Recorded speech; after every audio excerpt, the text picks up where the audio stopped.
Hey, what's happening, gamers? It's Amber with Kwingsletsplays. Hope you guys are having a good day today. And good to see everyone in the chat. Hi, Jacob Orion. Hello, Darkside, Cyril, Frode B, Shadow Trooper, and let's see, JR the Knight. Good to see you, Princess Emmy and General Grievous, Tom Kieran, and Shadow Trooper. Good to see you, Ogar, Prince, and Frode B, Captain Zach, and everyone. Really appreciate that, and thank you for liking and commenting on a lot of shorts. Really appreciate that, Cyril. Thanks, and thanks for the amazingly generous super chat last stream, Alex, and for being so kind. And so thank you, everyone. So hopefully you guys are having a nice day today, and thanks for playing with me, everyone. Got to play with Soulflare, Geo, and Cyril last time, and a lot of you guys helped out on the My Hero Rumble game. So we didn't have an ultimate tonight, and Luke is not feeling well, my husband, so I'm just going to be doing some more Arkham. We actually did finish the story of this, so we are going to just be doing some side missions and finishing a lot of those off. So today's been a very long day for me. I'm just going to be completely honest. I've been up since like very early this morning and giving my cat medicine, and then I had been at the car dealership all day, and then I had like a stream when I got home, and then I found out my husband was pretty sick, so I did the stream at 3, and then I did 2 or 3 more streams, and then this is another stream, so it's like 6 streams or something, 5 or 6. It's a lot. So yeah, so today has just been one of those days, but Luke, he works himself very hard, and he is usually up till 9 or 10 in the morning working and editing, which takes a long time. Editing takes a tremendously long time. I don't ever have time for editing, because it just would take so many hours of my day, and editing is pretty hard. But I do a lot of hard things as well. Like, most people don't realize that I usually get up at 6 or 7 in the morning, and I have to, obviously take care of house stuff, but also I have to, a lot of times I do the newsletter, share the short, make sure all of the streams are on the correct resolution before we start, and all kinds of stuff that I do that takes me hours a day, even before like 1 o'clock. My cat wants to go to the basement, so I just have to get that. Zelda, do you want to go in the basement? Come here.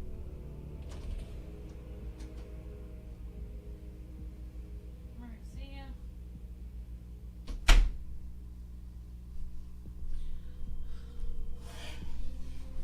Okay, so we're gonna get started. I'm just gonna add Catwoman here. We'll add Harley over here. Actually, we'll put Harley in this outfit, and I guess we'll do red. I like this outfit for Tim Drake. I never change it. This is like the only outfit I have for him because I just really like it, even though I'm not a huge fan of the New 52, but I do like that outfit, so, yeah. Okay, so... Alright, okay, there we go. Alright, so we're just gonna get right into it. Showcase new story. Okay. Alright, so good to see you guys in the chat. Thanks so much for the 27 likes. Really appreciate that. So we'll see. We're gonna do the best we can here. I'm hoping tomorrow I get a chance to cook some stuff, but yeah, many people don't know that Luke is actually up till like 9 or 10 in the morning, if not noon. He actually works after our last stream. I stream with him 3 or 3:30, 6 o'clock, 6:15, 8:30, and then he usually does. I try to be on part of the 10:30 stream. He does the 10:31, and then there's usually many times a stream after that, like at midnight, that we do, that usually goes till about 2 or 3 in the morning. And then after that, he has to find shorts, edit that, which can take up to 4 hours for one short, to edit and just like put everything together, render it. He has to upload it, and then on top of that, he has to. A lot of times, Luke is making the thumbnails. Actually, he's been doing that for like at least 6 months or more for all of them. We used to both work on the thumbnails. Now I just mainly he makes them because I'm usually just have enough time to force myself awake and do the newsletter and stuff. And then sets up the streams, and then like 7 or 9 in the morning just falls into bed, and then usually sleeps until like 3 or 4 for the first stream. So 9, 10, 11, 12, 1, 2, 3, 4. So he usually gets around 5 hours of, like 6 or 5 hours of sleep a night, and then just gets up and works the next day. So he really yeah. So anyways, yeah. Okay, I think this is an older costume. Oh my gosh, this is Batman's first. I think this is one of Batman's first appearance, like in the 40s. So not to complain or anything, but I am yeah. I've had a long day, but I hope you guys are having a nice day. After I just complained, I was like, oh, I just regretted complaining about that. But anyway, everyone has difficult things that they have to do every day, so it makes sense. So, but I actually I got to read a little bit when I was at the car dealership, so that was good. And I'm trying to get myself on a schedule to call like some of my family that I usually don't have time to call. Because I'm always working, so I'm trying to get myself more on like literally a schedule where I call them the same day every week. But today was Luke's day, the only day Luke could call his dad. It's the only day his dad has off, and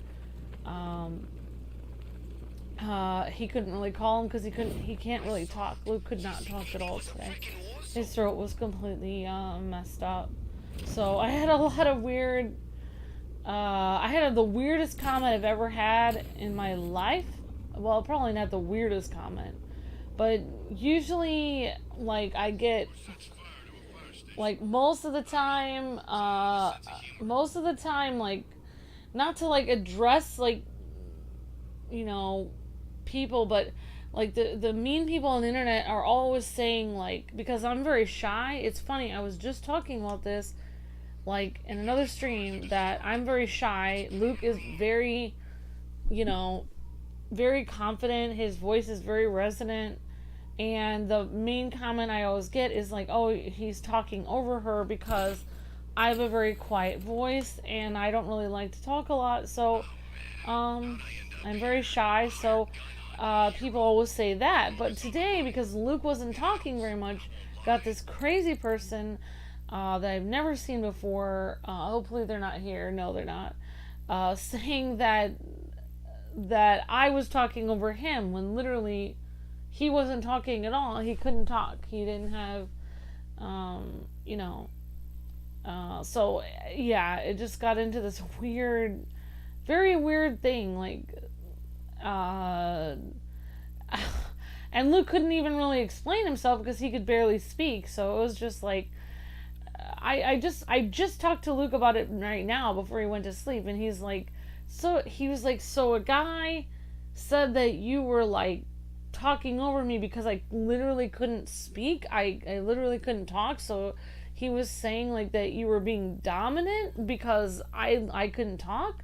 And I was like, yeah. He's like, so the one day my voice isn't working, he's like, you know, randomly somebody says something like that. So you can never please. It always reminds me of like this thing online where like I remember this story when I was a little girl. They told us in class where there was like a father, a son, and a donkey. And like it, I don't know, there was like this story that basically the older father was, you know, he put his son on the donkey, and he would travel to the first town. He put his son on the donkey, and he was holding the reins of the donkey or something, and traveling with him, and then people in the town were like saying to the son, like, shame on you, how could you let your poor father walk while you ride on the donkey? And so then they were like, okay, well, people seem to be upset that, my son is riding on the donkey, so I'll ride on the donkey. So basically, the father then got on the donkey, and the son was walking in front. And they went to the next town, and the next town they said, how dare you allow your son to walk while you, the father, is riding on the donkey. So, and then they were upset with that, and so then they were so confused. It was like, so then they didn't know, so they both walked on this. Neither one of them rode the donkey at that point, because they were just like, okay. Then they got to the next town, and people said, oh my gosh, that's so stupid. Why would you both walk when you have a donkey? You could ride on the donkey. So then they both rode on the donkey for like the fourth town, and then everyone at that fourth town said, oh, how could you do that to that poor donkey? Both of you are riding on him, and you're hurting the animal now. So, and I always think of that whenever I'm on the internet, because no matter what you do on the internet, people have a problem with it. Like, I really don't like talking about anything personal anymore online, because whatever you do, someone has a problem with it. Like, we just got a new cat, and the amount of opinions about how everything literally, I hardly speak about my cat at all, and the amount of opinions, even to hear a meow in the background, literally, and I'm much wiser and older now than when I was younger.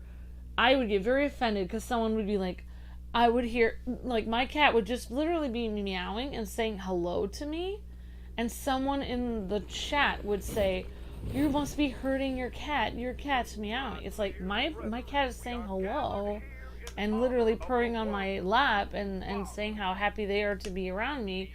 And no matter what I do, people always assume something terrible and also give really weird advice. Like, the amount of advice that we've had for this new cat that I've had to gray out and delete and time people out, or not time people out, but just delete the comments because it's insane.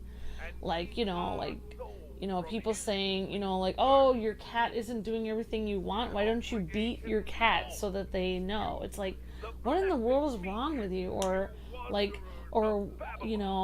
like, oh, you're separating your cats? Maybe you should just get rid of your cat. It's like, what? It's like, then we had our cats learning to like each other, and I had somebody say, oh, they're not getting along immediately, they're hissing at each other. Maybe you should just keep them separated forever, and they should never get to know each other. It's like, well, it's like, are these people from planet Earth? I just don't know what kind of advice. And I realized after a long time that people are insane. Like, people are just crazy. Like, whatever you do, they're going to be insane. Like, they have no... It's taken me a really long time to realize that 90% of what people are, like, just random people coming off the internet, what they're saying, makes absolutely no sense. It's like they're from a different planet. So, yeah, it's like... but actually it's good, because having to be online and deal with all these, like, strangers' comments is actually really good, because it helps me learn, like, to deal with, like, in-laws and parents and other family better, because it's like in-laws and family are like that too. They say really weird stuff that doesn't make any sense all the time and never know how to deal with it. It's like being online helps me learn how to deal with it better. But yeah, I mean, like, our cats are completely fine now, but I made sure not to let anyone know very personal things about my cats, and because what if there was a problem? What if my cats had trouble getting along? Of course, people would start talking about it and have all kinds of problems. There was really no problem. Oh my gosh. Disrupt this ritual. Batman, is that you? Get me out of here! This is sacred ground, heathen. You do not belong here. But God has sent you so that I may bathe in your blood too. My children, the devil comes clad in black. Slay him where he stands. Quickly, the time of sacrifice draws near. Alright, so... Yep, moral of the story, everyone's a donkey. Oh, somebody else heard that story before? I always think of that story because that's exactly how the internet is. No matter what you do, somebody has a problem with it.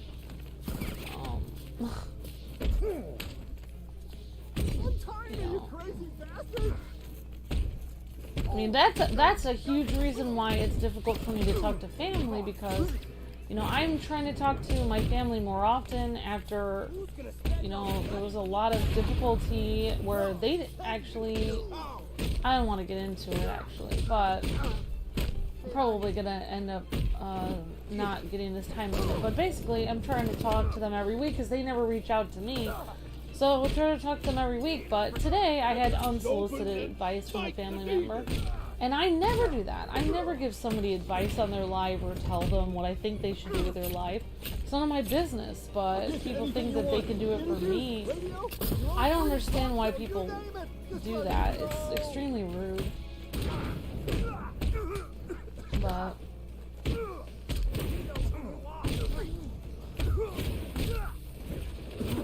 I've literally started getting, since I've been online and for a long time, the only thing that works for me is like this, well, I'll try to fight these guys first. Someone help me! Whoops. I don't think I'm going to do this in the time limit. Trespasser, you are without God's blessing. Defile this holy faith.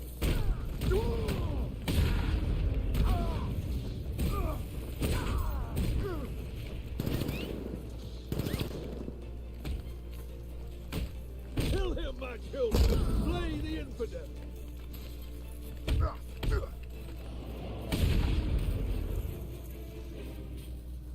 Alright, I really didn't think I could do that, but I guess I did. I do not. I know the truth. Now you will see the blade slice his throat and watch me bathe in immortality. Don't do this, please. Silence, child. Your cries fall like seed on stony ground. Behold, hate demon, that I've faced death more times than you can possibly imagine.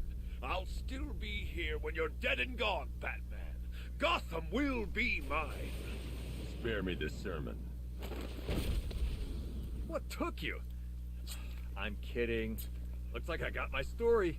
This is it, Batman. This could get me back in the game. My own show. Hey, first guest, how about it? The real Batman. Your story. I'm taking you back to GCPD. Wow, that was close. Like, I didn't seem to even care that he was about to die. That was weird.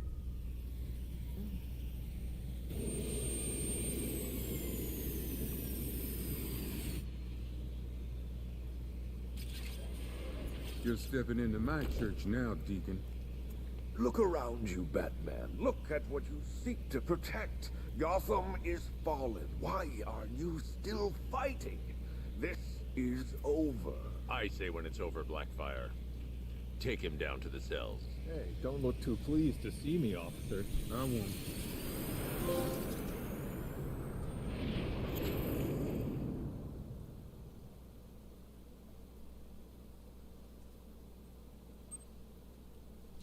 Yeah, thank you, Sammy. It says first try. I was surprised by that as well. Thank you. Freaking panic attacks, freaking fear gas. I barely breathe a whiff of this stuff. Penguin Thug? So Blackfire. Okay. Or I think that's what it is. Reverend Blackfire.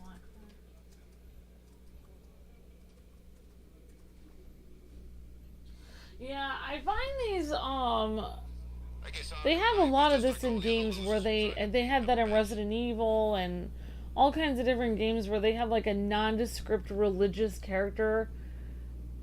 I always find it weird that they try to make it like a Christian character, like with a Bible, when they actually use other things that wouldn't even be in the Bible, such as like human sacrifice and the word infidel. Both of those things wouldn't really be at church. That would be other religions. So they make it kind of like, you know, they just kind of jumble a lot of religions together or something. But it doesn't, I mean, it's just what they do in video games. They're just like throwing a bunch of different religious things together. There's what, like 1,000 of us in one AM. This gig sure beats eating out-of-date rations while being shot at in the desert. You bet it does. You know my body armor actually fits. Private sector, man. We should have done this a long time ago. Okay, well, I'm kind of just doing side missions, guys and gals, so I don't really know what I'm doing. Your grandma told you that story? Someone in the chat? That's awesome. Grandma's a smart lady. Whoever said that. Hi, Blues Cat. Hello, Julia. Hi, everyone.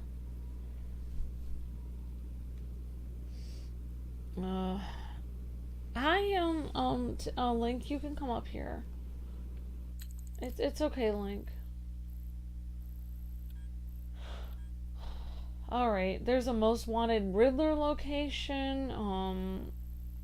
So hi Link. So yeah, Link is settling in pretty well. Oh my gosh, Link is literally... Are you serious at this point, Link? So Link has just literally come up on my lap here. Unbelievable. Oh, he's purring. I don't know what's going on with this cat. Are you trying to make me feel better because I'm having a tired day, Link? Okay. That's very sweet. What is going on with you? Oh my gosh. I'm literally trying to play this game. I have things to do. Alright. My cat's just all over me for some reason. I don't know why. You are so weird. Okay, looks like these Own the Roads ones are the ones that I have left, and I'm really bad at them. I guess we could go back to GCPD and see what's going on with that other guy. Oh, if we could do Wonderland, and we can do these terrible Professor Pig missions, which is disgusting. Most wanted, investigate downed airship. Okay, so maybe we can go back to GCPD and talk to that guy, because I'm just kind of like hanging out and doing random stuff today. I don't know if I wanted to really... I'm just wandering around Gotham City, really. Let's see. Well, hopefully we can get all the side missions done, but I don't know. There's something here. There's Wonderland. Oh, it really bothers me. I think the last time Luke played this Arkham Knight, I had to leave the room when he did the Alice thing, because it was very disturbing to me, actually.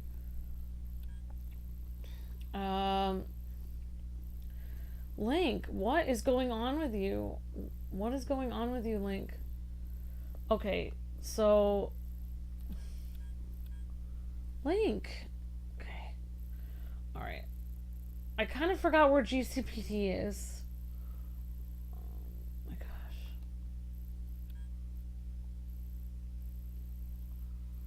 Sorry, I'm a little distracted. My cat's all over me here for some reason, and I can't seem to find, I think this is GCPD? Okay, wait.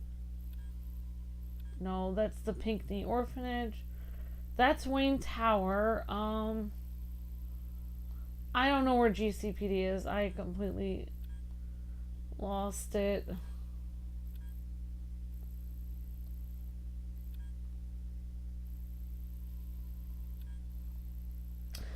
Well, there's Chinatown. It's not going to be in Chinatown.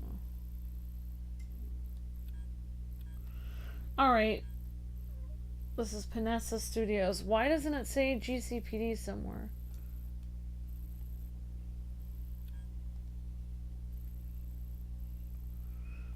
Oh my gosh. Well, you know what? I'll go to GCPD later because I literally can't find it for some reason. Where is my character? Okay, we were right here. Alright, so we might as well go,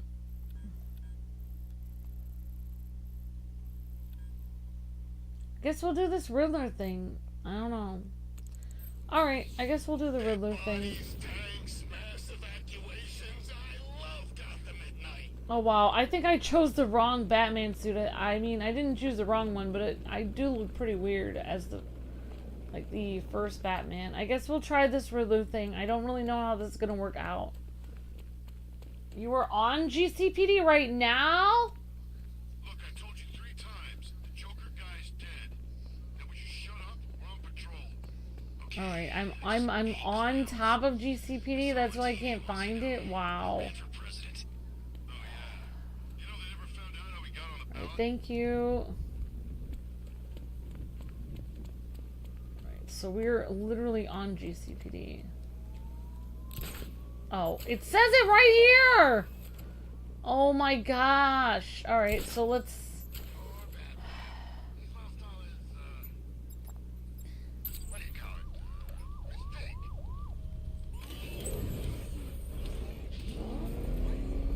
Alright, thank you, Sons of Gaming and everyone else.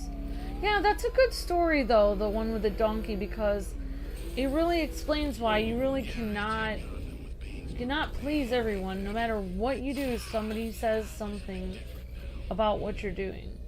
I mean, that's one of the things I dread about the remote control. No, I don't want to. I don't want to go there. I just. Oh my gosh.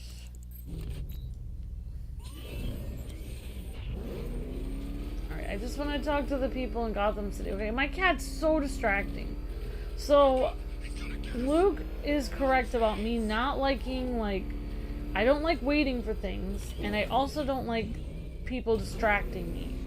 I need to stay within range of the remote control. Okay. I need to stay within range So, of the remote basically, I literally will, when I, okay,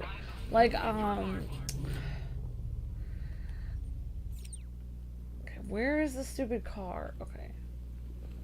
So, in the morning when I'm trying to just I basically have been doing things where I read in the morning so that I can basically just get in a good mindset for the day, you know? And I'm really trying to get to my car. Just trying to get to my car.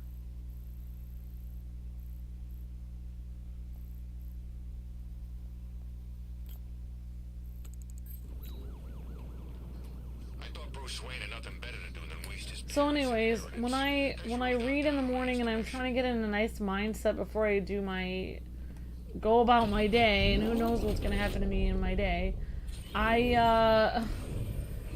if the cat is on my lap purring, it bothers me so much. It's so distracting. I can't concentrate on what I'm reading. I have to literally either usually put Zelda out of the room so that I can read and concentrate, because her purring distracts me so much. So that's how, I don't know, that's what kind of a person I am. So they just,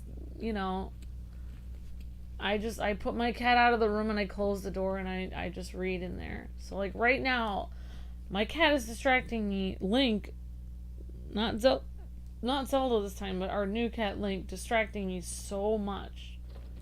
Okay, now he's calm, but he was purring a lot. It's I literally cannot focus. I can't even focus when Luke is in the room and he's like, can you clip some clips for me, some shorts? I try to focus on clipping the shorts, or I try to focus on reading, or I try to focus on something else I need to concentrate on, and I literally can't because he's there, he's working, occasionally talking, laughing at something, or or typing or all kinds of stuff. And it's like so hard for me to focus. I haven't been in there yet to see Scarecrow. Apparently, it's quite a sight. A part of me wanted him dead earlier. But suffering's even better. I feel like my character looks kind of weird in this Batman outfit. Unmasked before the world. Link, you Next are time being you so lose your weird. life. I'm in the middle of a stream. Link is literally lifting his head. My cat is lifting his head and staring at me and purring extremely loud. I always thought the person inside that suit had to be messed up. I mean, it is kind of an interesting Batman suit. I mean, I think this is one of the first There you are. Secret identity revealed, huh? You want to talk about it? On television? Thanks for the whole sacrifice rescue thing. I mean, I had it under control. It was all part of the act, you know? Getting up close and personal. So, you don't usually invite me to the Wayne Manor Christmas ball? But we're like old war buddies now, right? Taking on Deacon Blackfire together?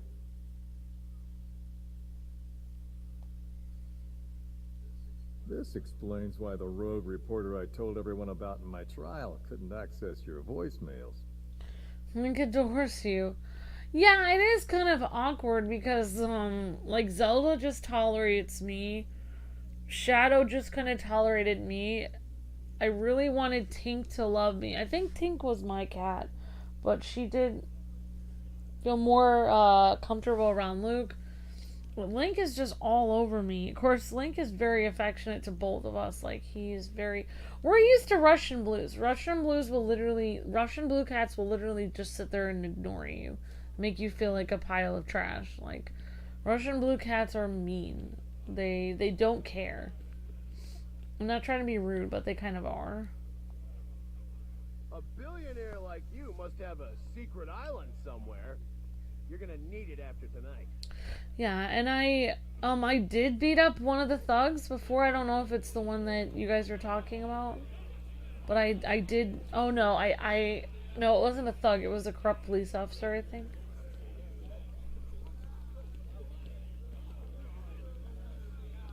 I'm thinking, when me and my buddies get out, first stop, Wayne Manor. Have us a little reunion party.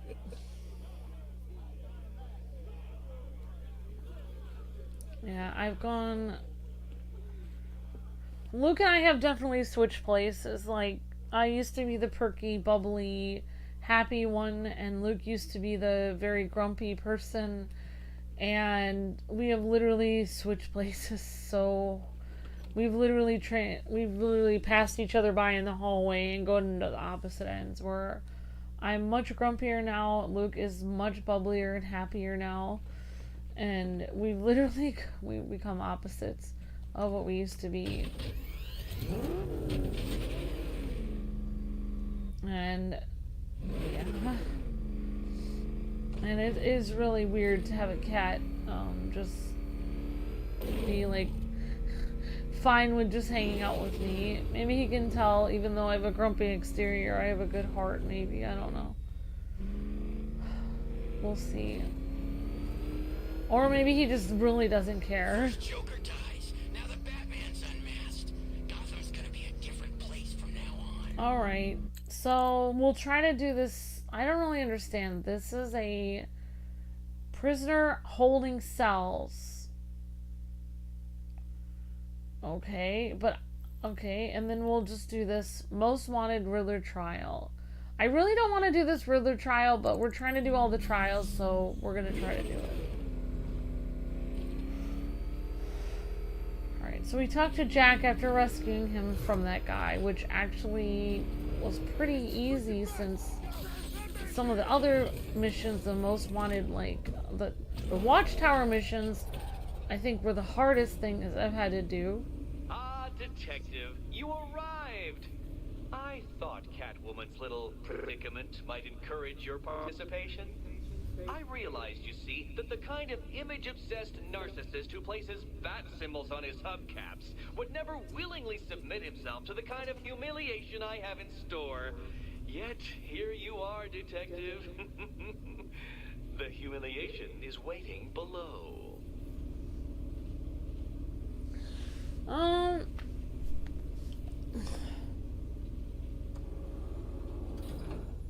Aw, thank you, Alex, and thank you for standing up for me last stream. I appreciate it so much. I bless your heart, Alex. Thank you so much. Of course. Thank you, Alex, for your such generous super chat last stream and all your generosity, and thank you for the super chat. Thank you so much.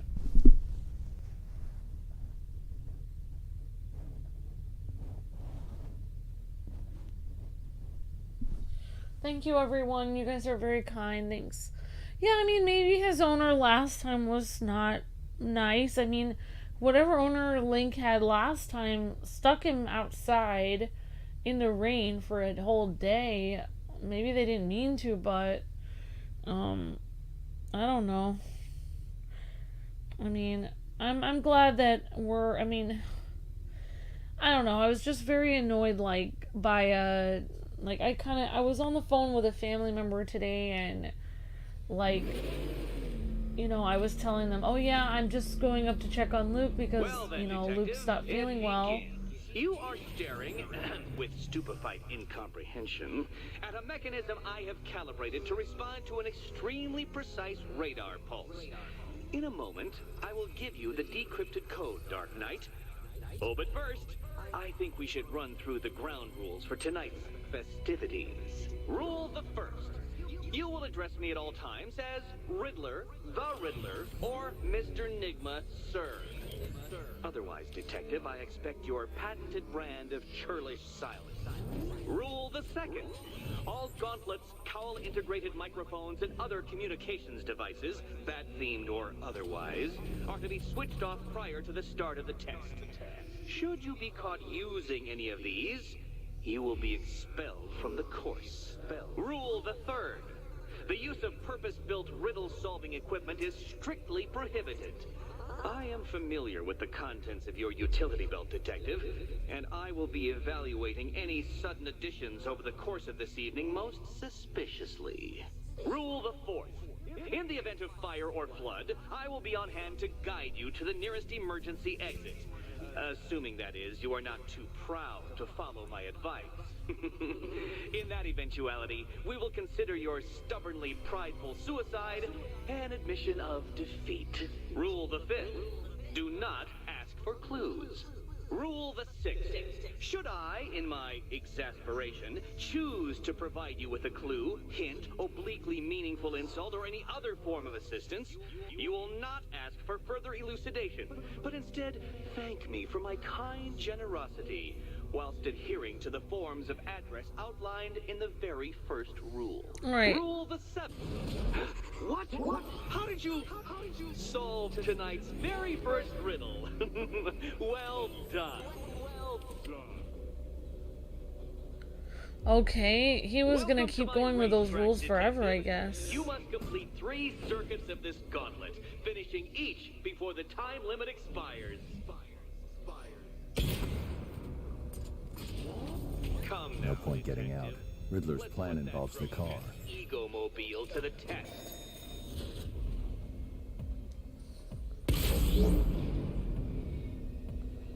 Be ready, Dark Knight. There's more to this test than just going vroom, vroom really fast. Whoops.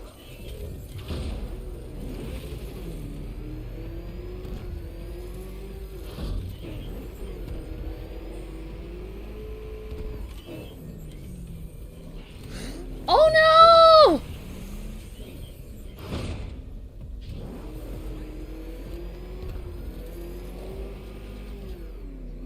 Tick-tock, Detective, tick-tock.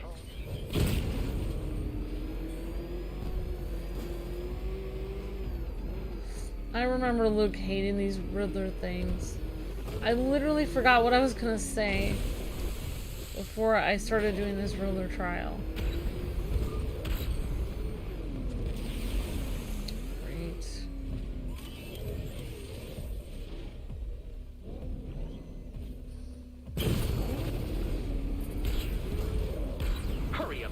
Detective. You stand marginally more of a chance of succeeding if you actually begin. Wow. Ha! You failed! Your idiocy never ceases to... Well, actually, no. I have come to expect it. Well, actually, no. Are you kidding me? Well, anyway, I just, basically... Come on, Detective! I don't know. Well, anyway, it's, you know what, that's probably like a, it probably wasn't meant to say whatever I was gonna say, but something frustrated me where I was mentioning how Luke had cat allergies, and someone I was talking to said, you should just get rid of the cat. It's like, no. It's like, that's not how we adopted Link. Luke knew he was gonna have allergies. I'm not getting rid of the cat. He's, you know, if Link has an illness or a problem, he's my little cat. I don't want to say cat child, but we adopted him. I'm not getting rid of him. That's what his last owner did. I don't know. I just don't know what people are thinking. Like, it's like I already knew. We already knew that there would be problems with allergies.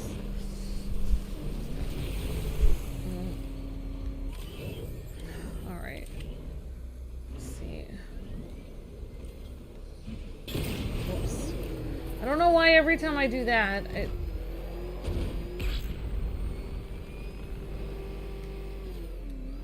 Great. Spun out.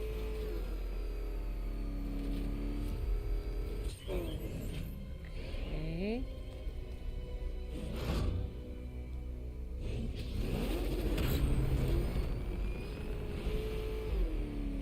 And I died.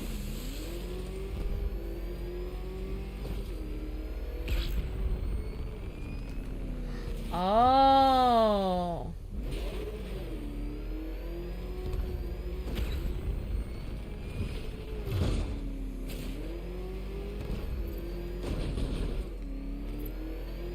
Another attempt? My, but you're optimistic.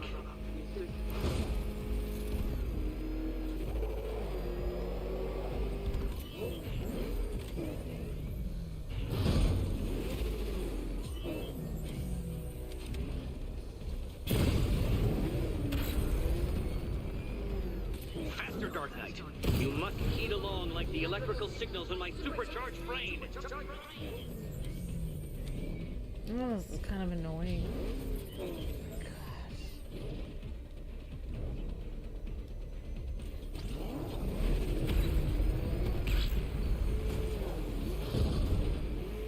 Can What? that shackle motor handle this? Alright, now Link left.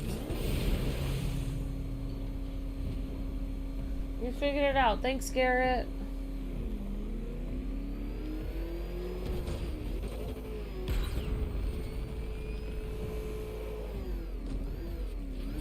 Oh, it's timed. Stupid time trial. Come now, Detective. Time waits for no man. And I wait for no Batman. My gosh. Alright. It seems you have lost. You know, Dark Knight, I never tire of seeing you fail. I mean, oops. I don't really think, I think Luke was very bothered by the Riddler in this game, but...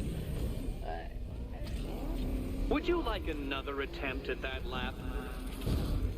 I am bothered by him, but I feel like most people that I know that are mean do not act like Riddler. Oh.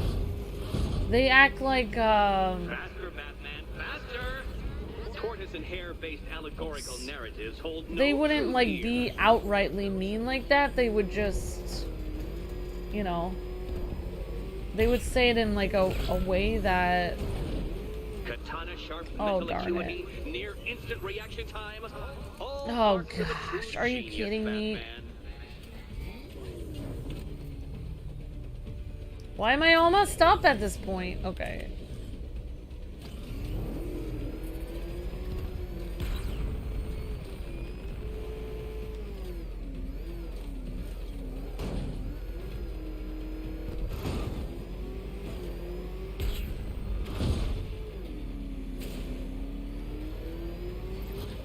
Faster, Dark Knight, faster!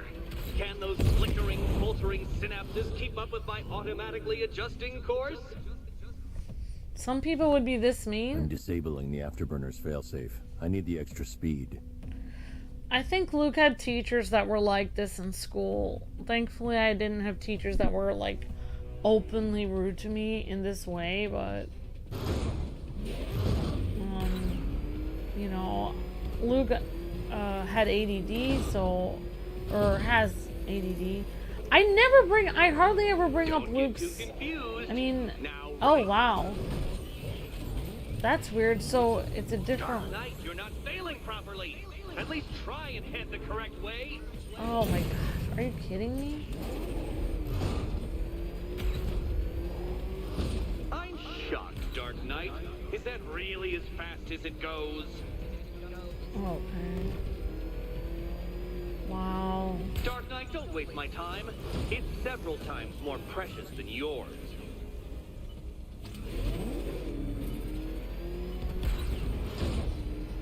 Oh no, you've lost. What's wrong? Can't cope when Oh, I'm so sorry to hear that, Garrett. I'll definitely keep you in my thoughts and prayers. I'm so sorry. If you're feeling vainglorious enough terrible. for another attempt, Dark Knight, you must trundle back to the start of the course. Teachers like that should be fired. It's ridiculous. You can't treat somebody like that openly in school or anywhere.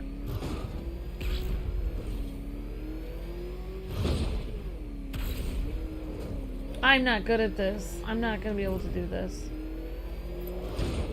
Would you like another attempt at that lap?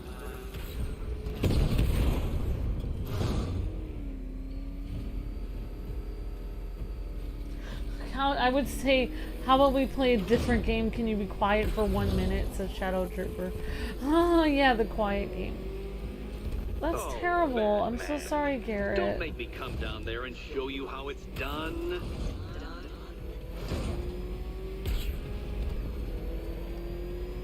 Yeah, I mean, after listening to him a lot, he does get pretty annoying. Let's work that undeveloped brain of yours. I get bullied, and I am kind to everyone. I'm so sorry I am Batman. I'm so sorry to hear that. I'm so sorry.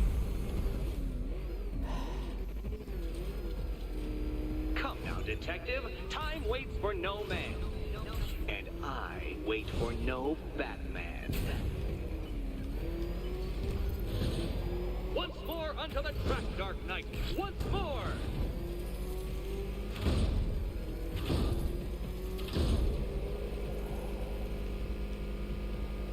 Now pay attention, detective. Go left.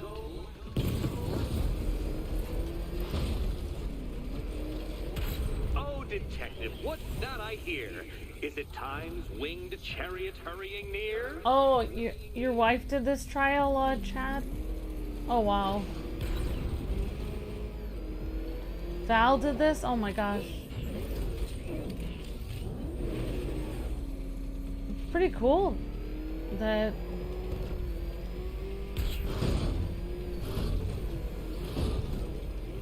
You're close, detective. Don't fumble now. I can't do it. I don't even know why I started this. Dark Knight, I don't can't waste my possibly, time. you can't It's possibly do several this. times more This precious is than insane. yours. I can't possibly do it.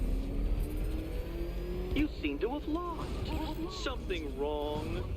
Ah! How could you possibly do this? Closed.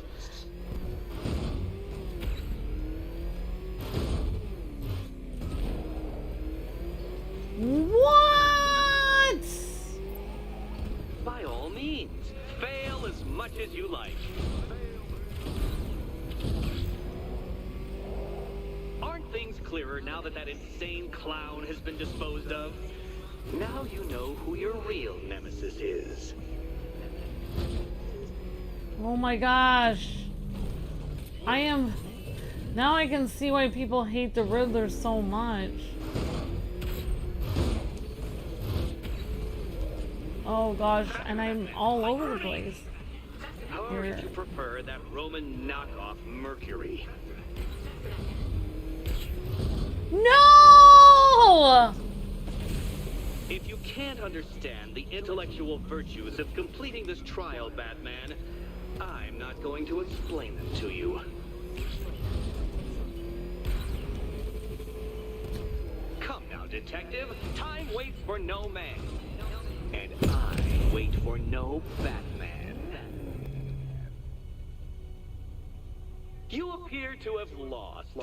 Can't think and drive at the same time, Dark Knight. Drive. Oh my gosh.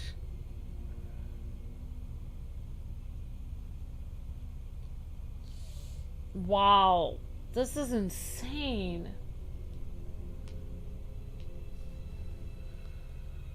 Guess we know what he thinks about the Roman Empire.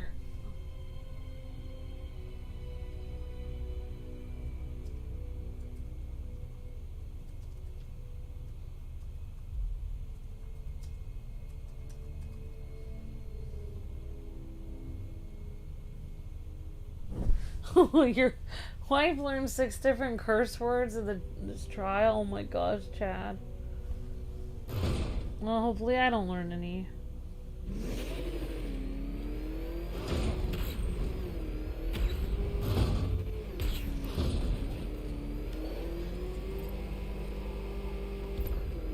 Another attempt? My, but you're optimistic.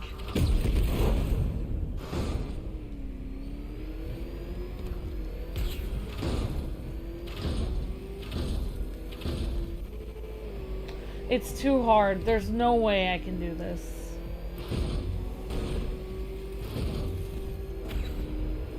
I don't know how you could possibly do this.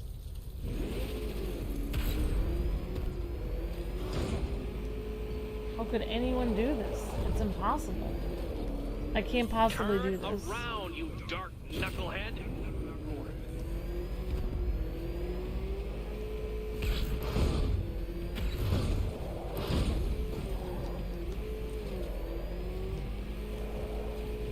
Dark Knight, don't waste my time.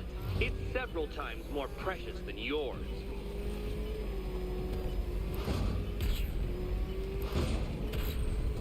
Oh no, you've lost. What's wrong? Can't cope when I set a time limit?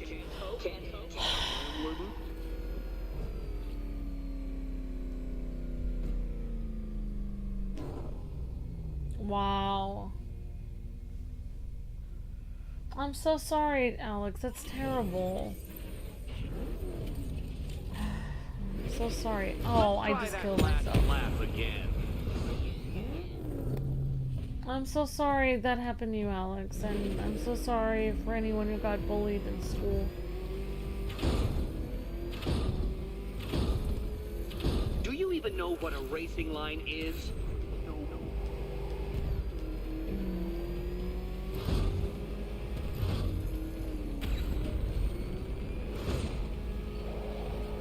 That's what gets me, is going on the thing. I get all messed up, then I lose the time.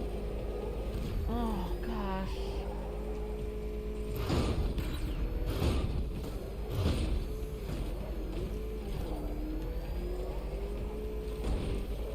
Come now, detective. Time waits for no man. And I wait for no Batman. I'm sorry, Corey.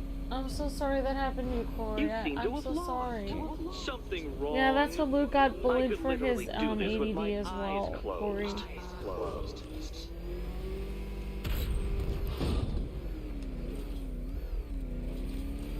Feel that, detective? It's called humiliation. Come back to the start of the course and I'll serve up some more.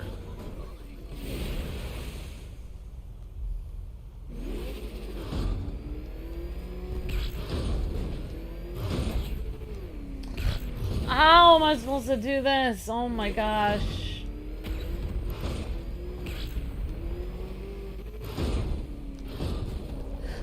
I can't possibly. This is absolutely ridiculous. How could anyone do this? I don't even know how you could do this. Laugh again. I don't know how anyone could do this. I am dreading stupid trials. Every time that Luke doesn't feel well, it's like, oh, could you please stream Batman for me? Okay, no problem, Luke.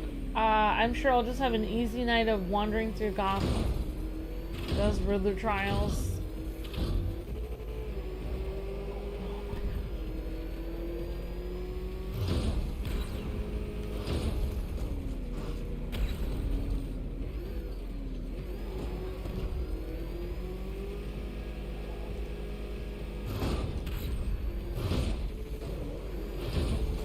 Dark Knight, don't waste my time. It's several times more precious than yours.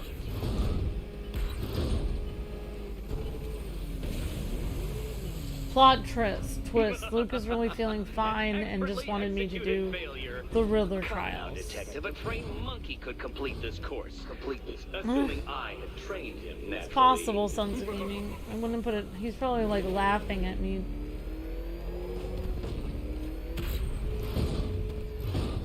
Dark Knight, your penance for failure will be journeying back to the start of the course. Oh, do I get spun around? Well, I really needed my protein shake today. By all I don't have it. Fail as much as you like.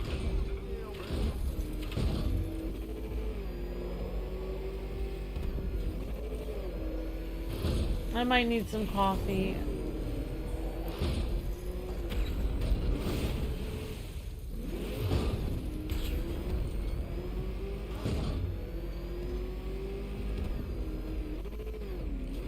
I'm an idiot.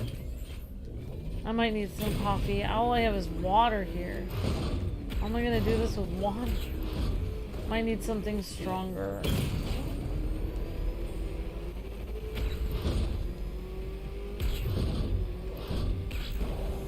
I'm gonna have to get my coffee. Come now, detective. Time waits for no man. And I wait for no Batman. I'm not... I mean, I'm not, I'll be right there, but I'm not 100% in the game for Luke. I'm doing it, I was playing this for myself. A practice run? Try it again at some semblance of speed.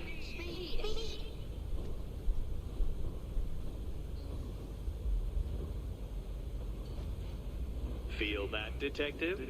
It's called humiliation. Come back to the start of the course and I'll serve up some more.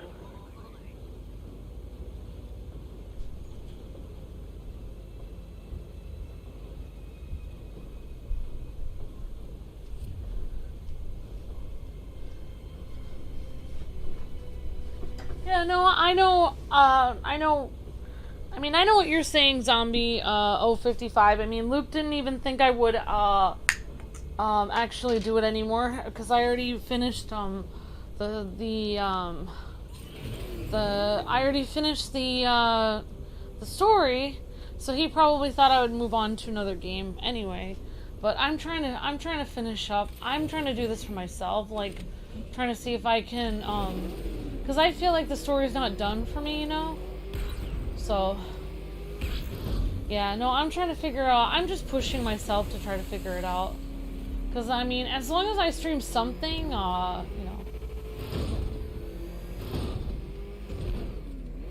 And also, like, I don't know, like, I had this, you know, I don't really... You know, I think I had this mentality where I worked for Luke a long time ago, but I mean, I know you guys don't see it like that, but, you know, we worked together on just trying to get something on the channel, so, you know, like, I know that something needed to go up today. I want the views to go up, personally, so, just as much as Luke does, so, you know, by him asking me, I mean, I would have done it if he had gone to bed. I would have done it anyways. Like, I would have, I mean, he didn't even need to ask me, because if he would have gone to bed, I would have done it anyway. Like, I would have streamed anyway. He didn't have to ask me to stream. He's just letting me know that he can't do the stream, if that makes sense. Like, there's a lot of times where Luke is very sick and he doesn't even ask me, and I just stream. Dark Knight, don't waste my time. It's several times more precious than yours. Relax, Dark Knight. The ordeal is over. Such a pity the laws of physics prohibit me from testing my non-Euclidean designs. Now then, Detective, pop on the pressure pad beside me. Yeah, but I know what you were saying, Zombie. You were saying, like, Luke didn't expect me to do these trials. I know what you're saying. Listen It's just a joke. Your friend's life depends on it. Back in the orphanage, a series of glass cabinets have appeared in front of Catwoman. Isn't that right, my dear? I see them, Eddie. Oh, you have a lot of talents, Alex. But thank you for. I hope you're having a good day. Good to see you, Tim, Moeller, Batman, Twilight Alex, Zombie 55, Sons of Gaming, Chad, Shadow Trooper, Garrett, Darkside, Bowman, and everyone. Yeah, today I'm doing a lot, like, because Luke really isn't feeling well, so, but yeah, he, basically, like, Luke, you know, I'm getting to the point where I'm getting a lot better at, you know, not a lot, but I would say I'm getting a lot better, like Luke says I am, so, Good. One of those cabinets, my dear, has your first key inside. The others, they contain less useful keys. Keys that will unlock the admittedly slight contents of your skull all over the orphanage walls. Your job, Detective, is simple. Figure out which cabinet Catwoman must open. And don't get it wrong. wow. So most of them will kill me. One of them won't. Great. I can do this. Yeah, so, I mean, usually, like, if Luke asks me to stream, like, if he can't do it, and it's like, oh, can you fill in for me? It's more like, we're more like coworkers. I'm filling in for a coworker. Like, if I have to fill in for Luke when he can't do he usually does the evening streams, so, he doesn't mind, like, what I do. It doesn't matter to him. Like, if I finish Arkham Knight or if I quit, it doesn't matter to him. The correct key, Catwoman, whatever I want to do, basically. I'm basically trying to, figure it out for myself. I would like to do the main side missions. I don't know what really 100%ing the game would be.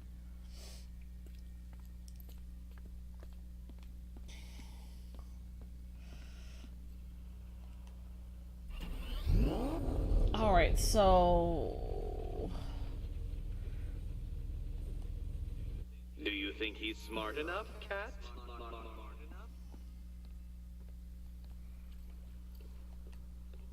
Oh, can't decide, Dark Knight. Okay, Batman. Let's see if you're as smart as they say. Thank you, Batman. Appreciate that. Thank you very much. One down. Oh, wow. That was a lot easier than I was making it last time. That's the first key collected. Don't expect to be sinking your claws into too many more. Too many more.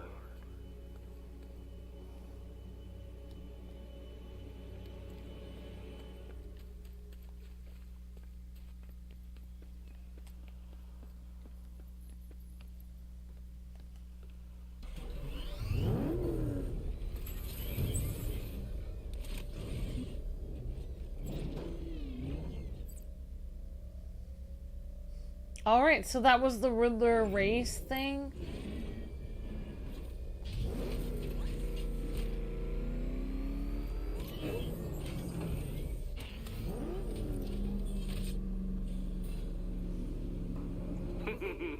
Did you really believe that a challenge designed by me, the Riddler, would be quite so easy? Oh, Dark Knight, you sweet, naive sentinel, of course it wouldn't. But now I have several hundred terabytes of performance data relating to the latest model of rocket-powered hearse you're driving. With that in mind, I have prepared for you something a little less knuckle-whitening and rather more brow-furrowing in Chinatown. Hurry on over, detective, or it won't be curiosity that kills the cat.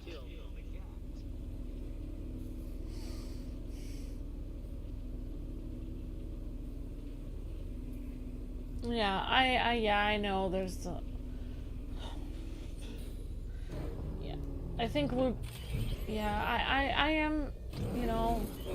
I'm always keeping the Middle East in my thoughts and prayers, definitely. But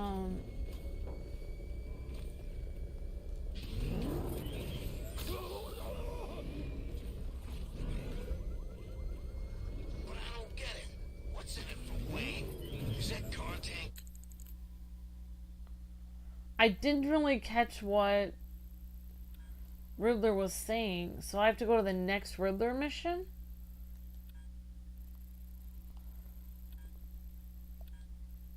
Yeah.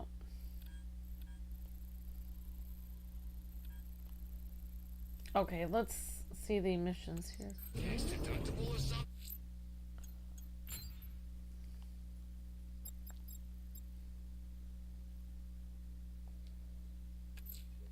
Whatever Riddler's built beneath Chinatown, it's not going to stop me.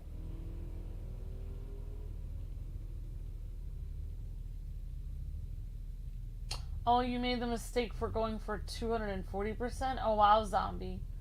Oh my gosh. So I tried one of those question mark games they have around here. Oh, I have to get 100% to get the secret ending? Oh, wow, Caleb. Okay. Yeah, I'll do the best I can to get, we'll see what happens. Okay, rescue Catwoman. No money, no more jobs, and no way out of this. Oh, that's very sweet. Assassins delaying the exfil. We're screwed. Oh, thank you, Alex. Well, I don't think I know how to play for Elise on the keyboard, actually. I haven't really been able to practice a lot of my music because I'm trying to force myself to work harder, like, so that I can have more time to actually practice my music. I have kind of a love-hate relationship with music because, like, oh gosh, I think people don't understand, like, how much time and energy goes into practicing music. I don't have time to practice it right now. I would need to take, like, you know, 20 minutes a day or whatever, but I would actually have to have all the right music books, and I'd have to have like a whole thing set up, and I don't even have a music stand for my violin at this point because I always, you know, if I have extra money, it needs to go to my business, which is video games, and that doesn't count as a business expense, you know. So it's been hard for me to get time to practice music, but eventually I will try to do it again. Realization of just how insignificant, how unworthy of note you really are. These trials are my masterpieces, detective.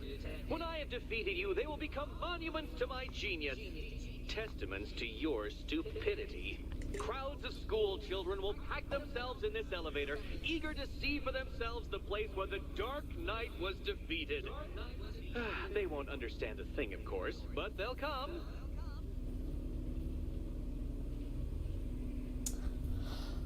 Yeah, I'll tell you, like, I used to be very anxious about my life, thinking my life was going absolutely nowhere because everything that I did, you know, like, was just, I was hitting a brick wall. And then I just kind of, like, took a few minutes a day to, like, I'm starting to read, like, today, like, I read, like, to help me, like, you know, I thought, you know, I don't know if I'm ever going to get back into college for music, because how am I going to, you know, apply and all this, how am I going to get scholarships? And I thought, well, how am I going to have all this time So I just started reading, like, listening to books on tape that are already on YouTube, like reading like classic books to help get my vocabulary up and all this stuff, because I don't have a lot of time to go to college right now. So just I read like 20 minutes a day to 40 to an hour depending, and I just listen, and it's like 3 minutes at a time for each book. And it's really helped me a lot. Once I get into the habit of reading and I take that time every morning to do that, then eventually I'm going to carve like 10 of those minutes is going to be for me to go do my music. And then hopefully I can try to push even further and try to carve a little bit more time to go to the park and make sure I'm always getting myself, so I have lots of energy, walking every day. So I'm like trying to force myself to do the things that I'm always telling myself you're never doing. But I really started reading. That helped me a lot more, because I'd read like Hamlet and like the Iliad and like classic books, and so it was like helping me to tell myself, like, you can't be reading classic books and then tell yourself nothing's ever going to happen in my life or I'm an idiot. Because when you're reading classic books, it really puts your mind in a different mindset, and you realize you are learning, you are growing when you're reading.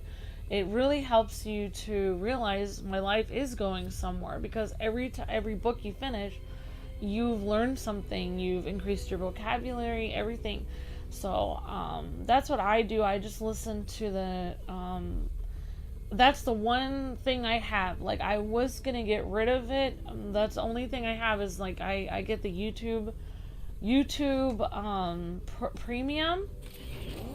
That's like the only. I don't really watch Netflix or anything. I just get the YouTube premium. It gets rid of ads, and I download like books on my phone, 7-hour books. And I will read 3 minutes of a 7-hour book a day. And I have already gotten through like 5 or 6 books in the last like 6 months at 3 minutes a day for each book.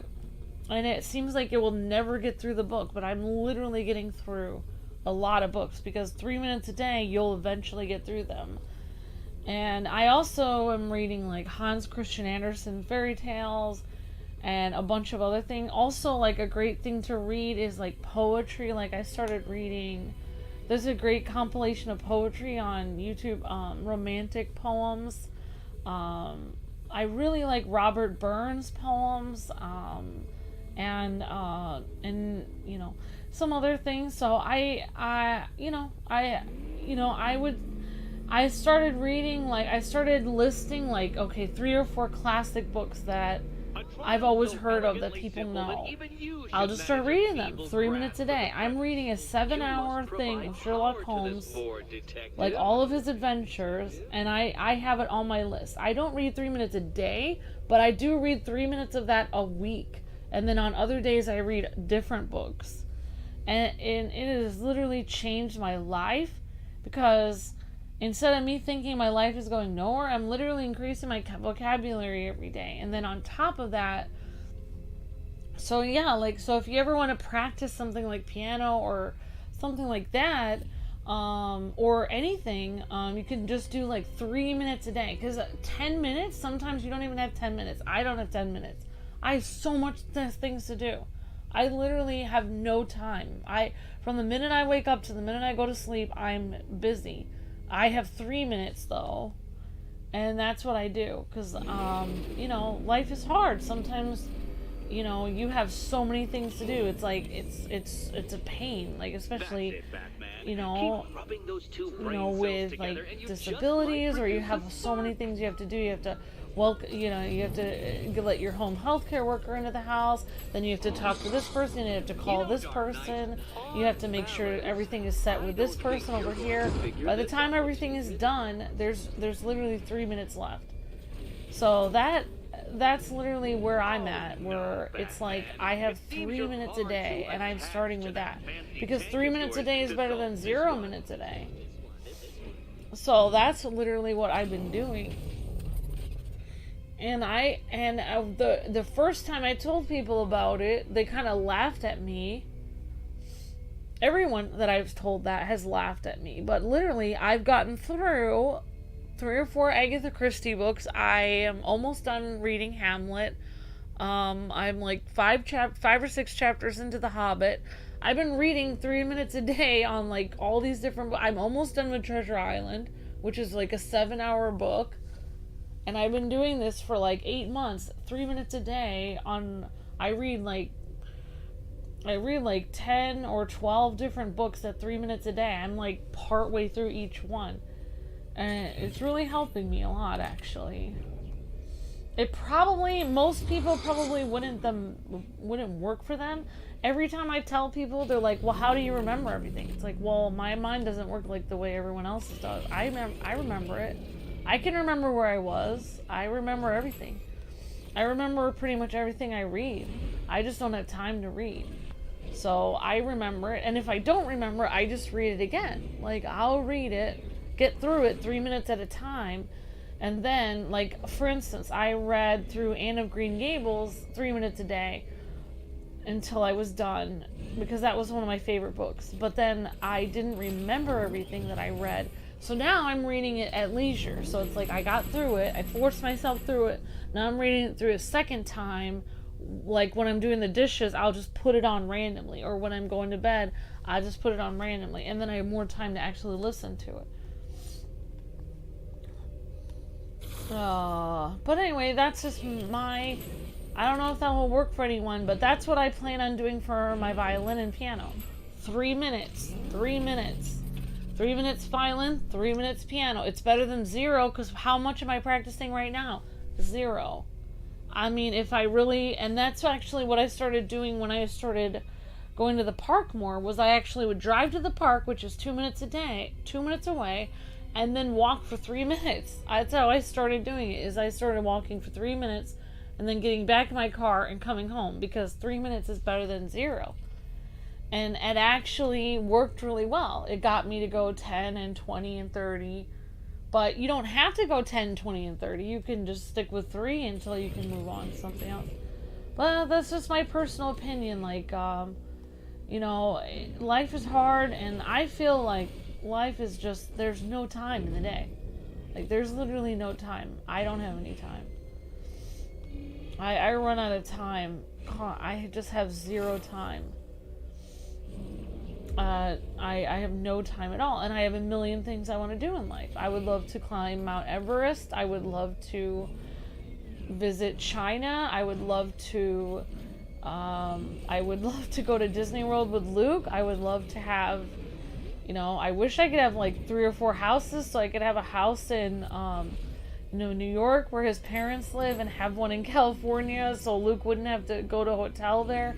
And I wish I could have a house near my parents, and I wish I could, I wish I could have several houses along the thing, because relatives always say never visit them. Luke can never travel. I wish I could have a, there's a lot of things I wanted to do in life. I wanted to do so many things in my life, and I can't. And everything got stuck with Luke's car accident, and all this horrible stuff happened, and I just, my life was on hold, and I'm, frustrated. So the only thing I can do is 3 minutes a day towards, and then when I started going towards what I wanted, like, it really helped me out a lot. Like, I felt way less depressed, because I no longer saw myself as like a loser, like I'm not doing anything. I watch a lot of blogs, Twitter people that are like billionaires and stuff. I follow a lot of them on Twitter because I feel like, well, if I'm going to do anything in my life, I might as well follow these billionaires on Twitter, because, they know something about life. Some of them have some weird ideas, but some of them have some really good ideas. And one thing I noticed a lot of these entrepreneurs they say on Twitter is like, you're only as good as who you are every day. So you can't just like work really hard one day and then the next day just sit around and eat potato chips and watch TV. You have to kind of like consistently be the kind of person you want to be every single day. Like, you want to consistently be healthy, consistently be, like, you know, doing the best you can to activate, like, your mind and stuff like that. So, yeah, like, oops. So that's one thing that has changed, for me, like, a lot, is I just, like, oh gosh, okay, alright, so I have to literally go through there. So that's one thing I used to look at, like, oh, look at all these things I accomplished in the past. How come people aren't proud of me because I've done this? And I was like, nobody cares because you did that in the past.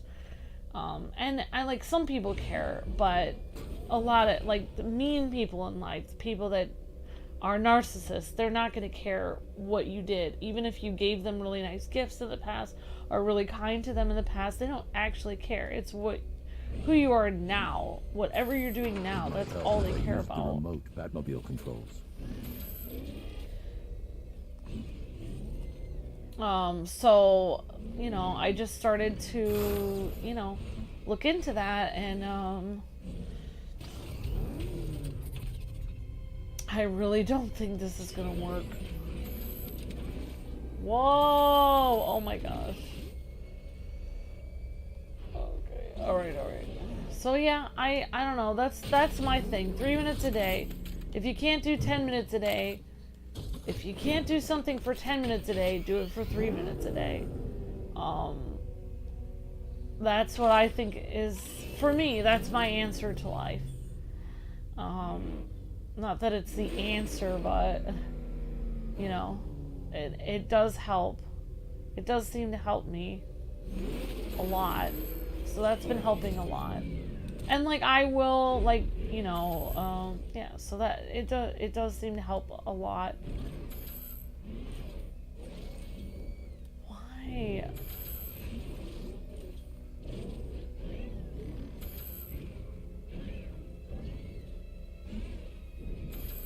Why is that not doing it?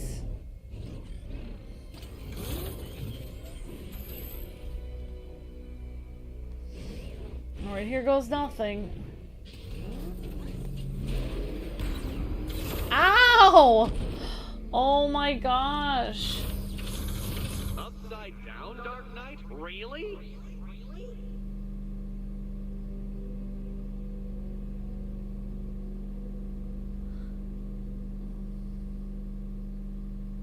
Oh, thank you, Alex. You're so sweet. Thank you.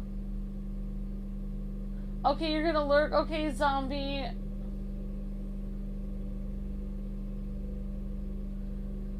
So, like...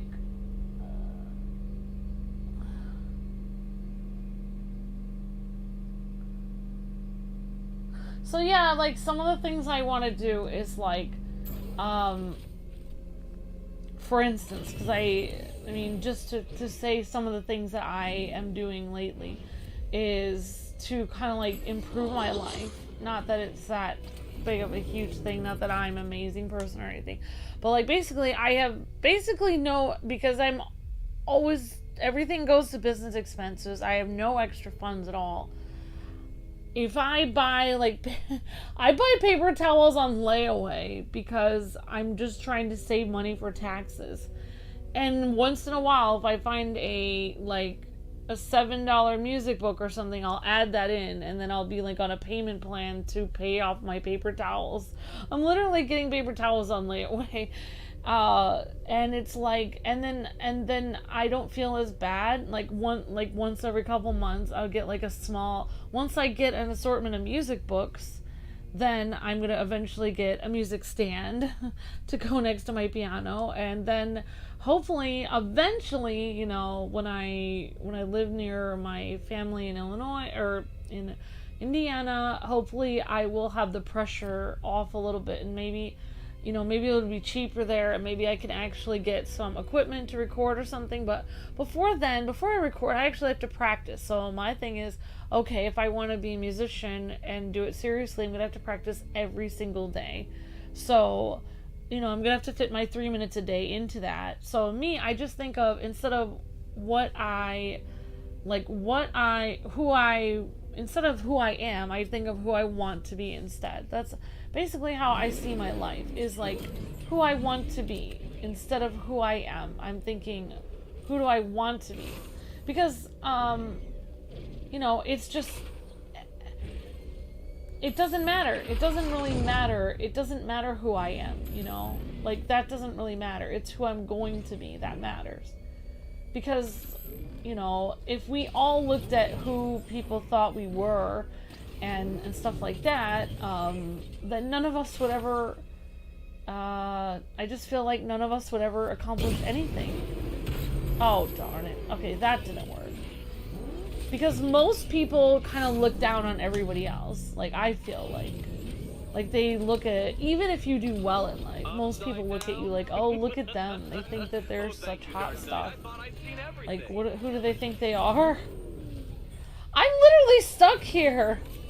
And then when you're very successful, people look down on you because they're jealous of you. And when you're not successful, people look down on you because they think, oh, look at that person. They're, making a mistake. And, so I feel like people always look down on everyone all the time. So if you actually go by what the world says about you, then you're always going to think that you're a loser, because everyone is always hard on people in real life. Like, nobody really sees people for who they are. Nobody actually sees people for the amazing, creative spark of divine that every single human being is. Nobody thinks about that everyone is like divinely created for an important purpose, and that we have this unbelievable brain that's like, that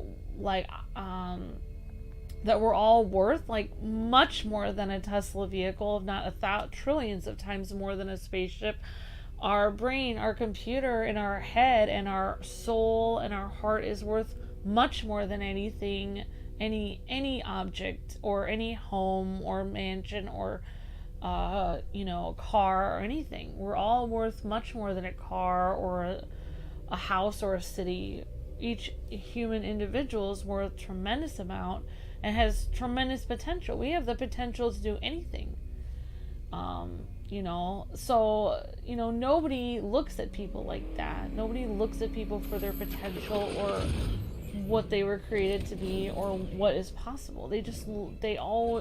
Everybody always looks down on other people. So then you can't help walking around looking down on yourself, because that's what everybody does to everybody else. You have to just think about what you could be, and you have to get the idea out of your head of what people expect you to be. Like, like if your family thinks you're just gonna run your whole life, you're just going to do this, and you're going to have a regular job and regular life, and you're never going to travel the world, or you're never going to do this, you're never going to create something amazing or do anything phenomenal, then, you probably will kind of like live in that box.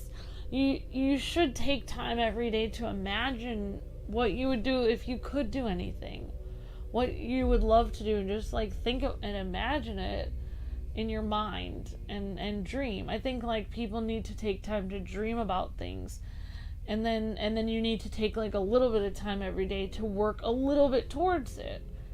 And for me, I take time to pray as well. But yeah, I think like imagine what you could possibly be, and then like work towards it. Like for me, like I'm still working towards like finally finishing my degree in music, and every time I talk to somebody about that, they kind of like blow me off. Like, I'm not gonna do that, but I am gonna do that. Like, I am gonna finish it. I am gonna, I hope I can compose like symphonies and stuff and all kinds of stuff. I'm literally, everybody sees me as a person who's just gonna do Let's Plays for the rest of my life, but that's literally not what I'm going to do. People have no idea. I'm going to do amazing things. People have no clue what I'm going to actually do.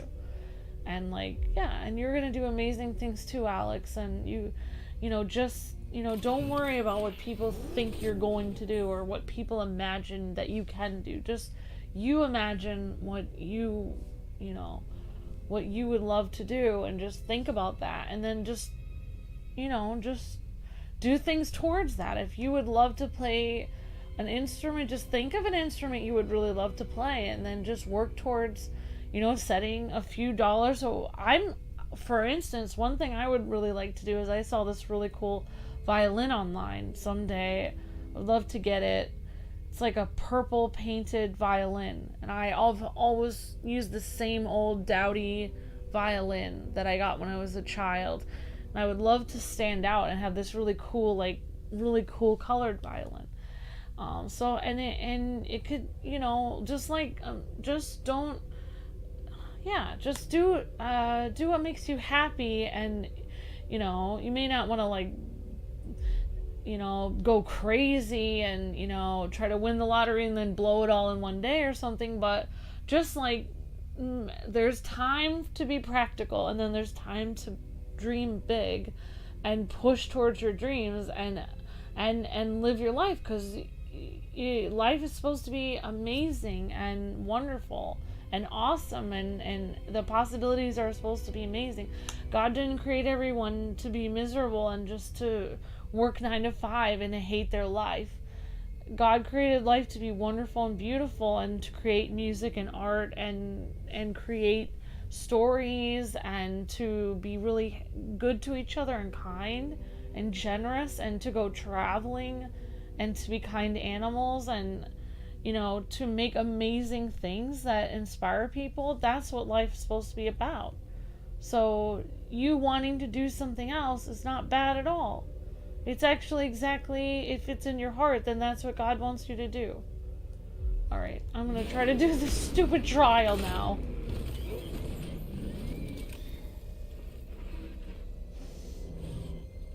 Usually when you try to do that, though, people always criticize. Oh, you're going to Mount Everest? That's gonna cost too much money. You could spend that on poor people instead. It's like, well, it makes me happy to go to Mount Everest, and I was thinking about it, and I can spend money on poor people later. After that, after I'm done coming back from Mount Everest, I could do that. There's always this horrible thing that mean people in their head and out loud say. They always criticize when people pursue their dream. And it's terrible. I don't know how to do this part. I hate this. This is absolutely ridiculous. What a stupid trial. Are you kidding me? So they want poor people to go to Mount Everest? I guess, Chad. Yeah, exactly. What? Oh, so maybe I have to hit this.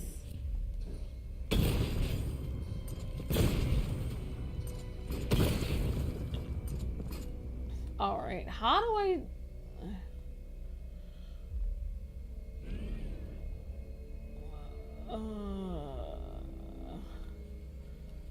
Alright. Oh my gosh. But yeah, as soon as you start pursuing your dreams, there's gonna be people that are gonna say, like, oh, you could have used that, and, you know, given that, you could have helped your, you know, somebody, you know, your sister could have gone to Mount Everest with you, but no, you had to, you know, blah, blah, blah. You know, like, there's always somebody ready to guilt you for trying to just do, even though they're gonna do nice things for themselves without thinking anything about you. You know, they're ready to guilt you about stuff.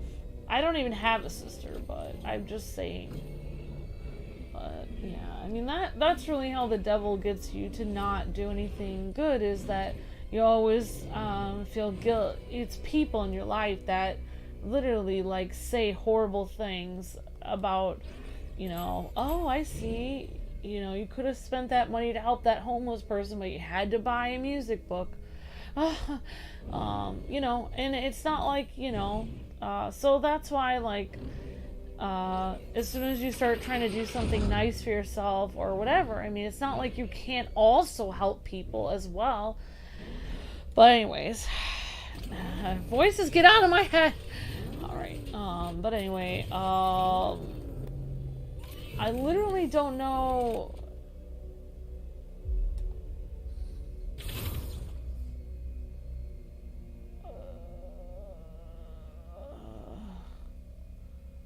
I really...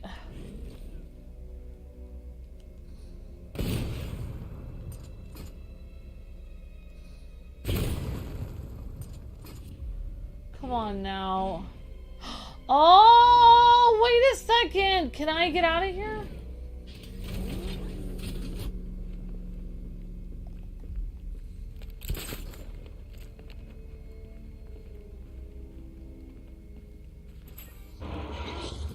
Oh my gosh.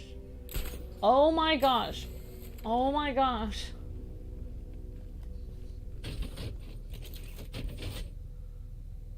What was that last part, Amber? Nothing. Aw, thank you, Alex, for sweet. Thank you.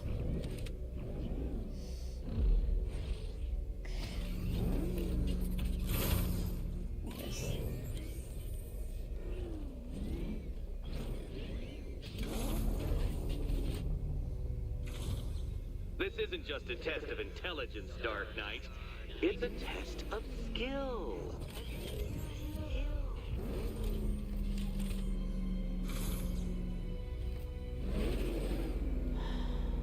Enigma.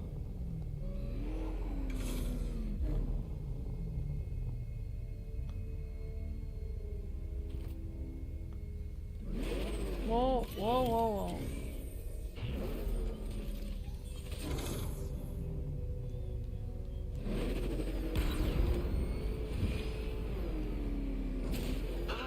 What a fall, and what a fool.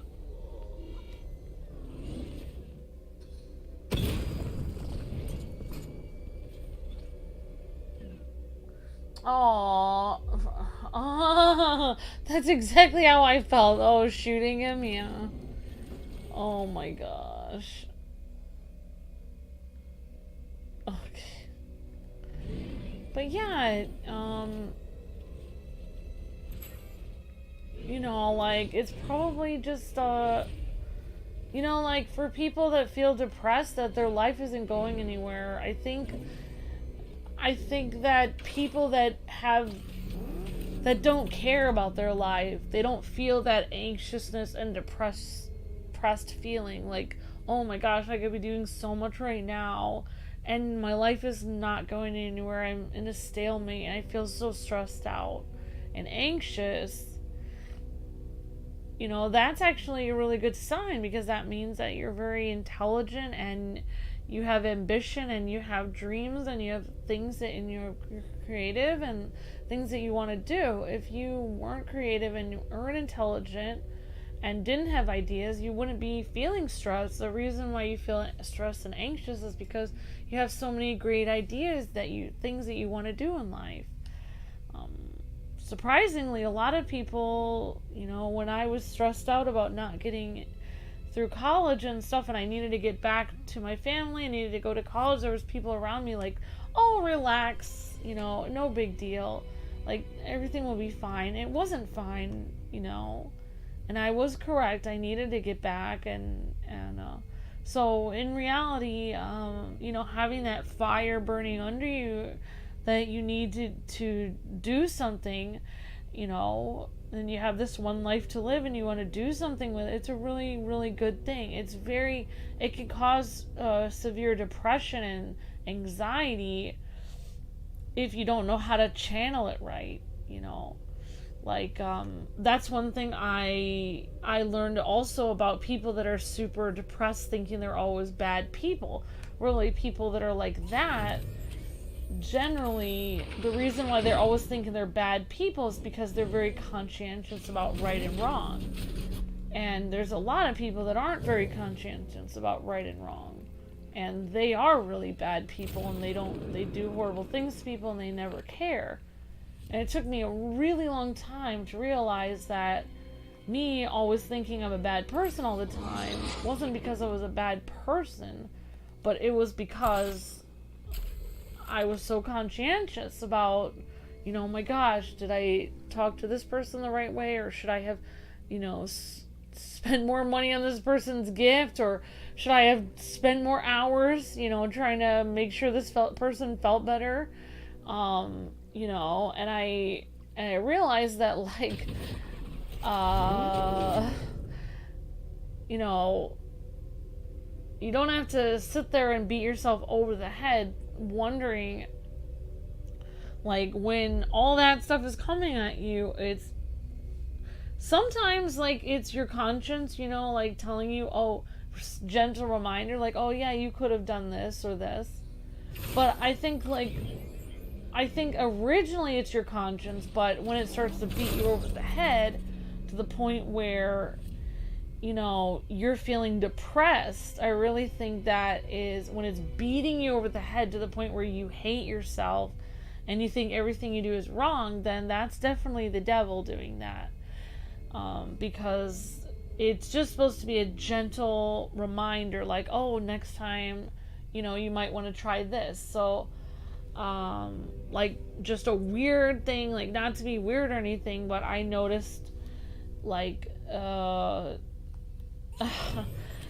like, that used to happen to me, you know, like, weirdly enough, like, I usually go to church on Saturdays. I went, last 2 weeks I went on Sunday, because my car tire was out, and I didn't have the gas. My car, I couldn't actually make the trip because my church on Saturday is 15 minutes away. I never feel stressed out at my church I go to on Saturday. It's a very, I just feel, you know, like, I don't feel stressed out at all. It's the first church I haven't felt stressed out at. Then I go to this new church, and suddenly all these weird feelings of, like, people who, you know, I'm not trying to be preachy or anything, I'm just, like, explaining, because when you go to church, for people like me that are religious, you feel all these ideas of what they try to make you feel like you're doing, it depends on the church, but you have ideas of, oh, am I doing this right or wrong?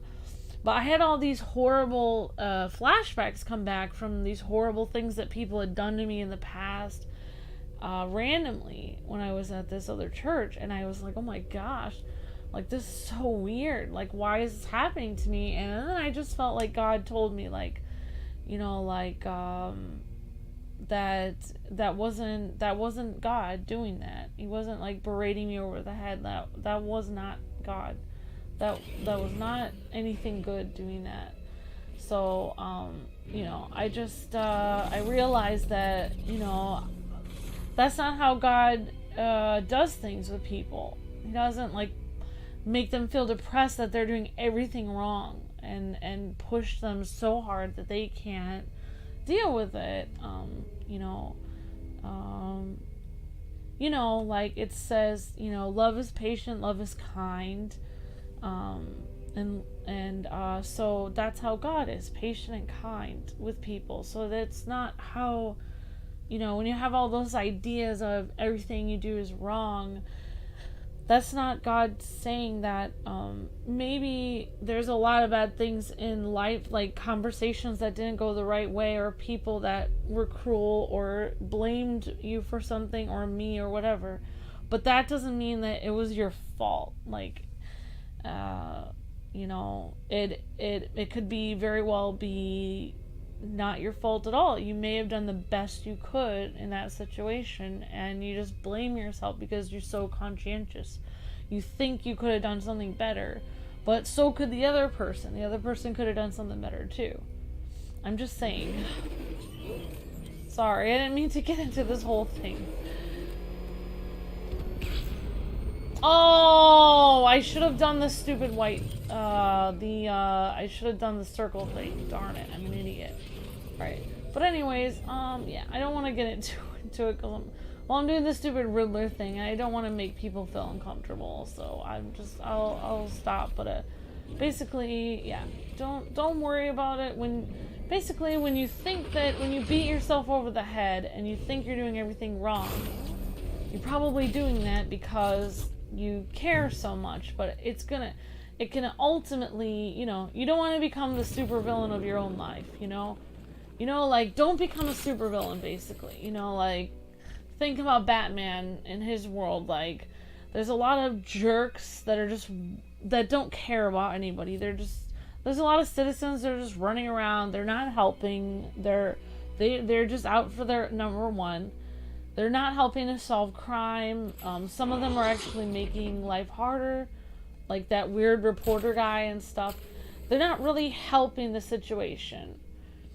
You know, there's a lot of people that aren't doing any good in Gotham at all. They're just out to make money, or, you know, there's politicians and everything. You know, so there's a lot of jerky people in Gotham, right? Just like in real life. But you don't want to become a supervillain, because if you think about all the things you've done wrong too much, then what's going to happen is you'll eventually become worse than the people that were mean to you to begin with. So all you have to do is just not worry about it, and just try to relax, you know, if that makes sense. Honestly, I hate myself at this point. Upside down? Shut up! Oh, thank you, Dark Knight. I thought I'd seen everything. Yeah, so I mean, think about a lot of the villains in Batman. They started out good, and then they became evil. The reason they became evil is because they were obsessing about, like, something that happened to them, like, a long time ago, or something horrible that, like, for Two-Face, like, he literally had a scar on his face. He had to look at his face every day and think about that. But, you know, there has to be, at some point, you have to just accept your past, and you just have to be like, okay, like, say Two-Face was able to be like, you know what, I did go crazy, I do have a scar on my face, I did scare my girlfriend away, I did act like a psychopath, I do have a mental disorder where I have 2 personalities, and then, after all that, I did commit a crime, but you know what, I'm gonna change my life around. I mean, it is possible at any moment. I'm not saying any of you guys are a supervillain with a scar on your face, but I'm saying, like, whatever horrible things have happened in life, or whatever, it is possible to change at any moment and turn it around. Even if you didn't do anything wrong, even if everyone is just mean to you, you can change it around. You just have to stop thinking about the past and stop thinking about it. As soon as you stop thinking about it, that's what I do. I just focus on the future. Just think about what I want to be in life, and then read stories, really nice stories all the time. So basically, I live in Fantasyland, but it works for me.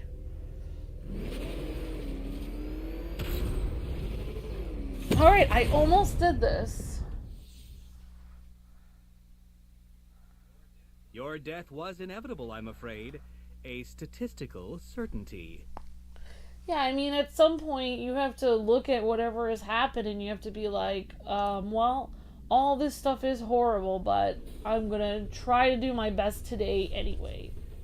I'm gonna try to, you know, even though everyone in my entire life hates me, or everyone I've ever known has mistreated me, I'm gonna try to take my small corner of the universe and try. I remember when I was having difficulty with both my parents and Luke's family, and everyone, literally all my friends had gone off to college, and my best friend, who I thought was my best friend, didn't even talk to me anymore. Apparently she said she lost her phone years later, but I don't know if that is true.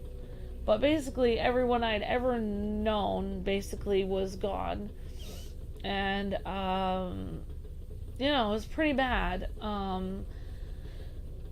I just remember just thanking God for being able to see the sky, or thanking God for one day of peace when I was able to have my own apartment with Luke, and I didn't have to be near family that was yelling and screaming all the time. Just like thanking God for one day, because I never knew if we were going to make the rent for the next day. So I just, you know, thanked God for that day. Like, if I ended up going back to horrible family after that, then at least I had that day of peace. One day of And if you just are, and it seems really stupid because, you know, it's like, oh yeah, whatever, Amber, like, as if that's really gonna matter. Okay, you have one day, that's good, and then the rest of my days are terrible. Thanks a lot. That's really super depressing. But, like,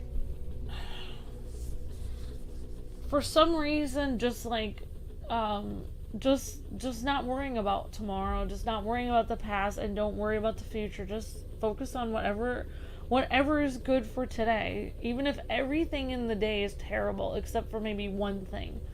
Just try to focus on that one thing that was good. And I don't know, that's kind of how I got through a lot of difficult things in life.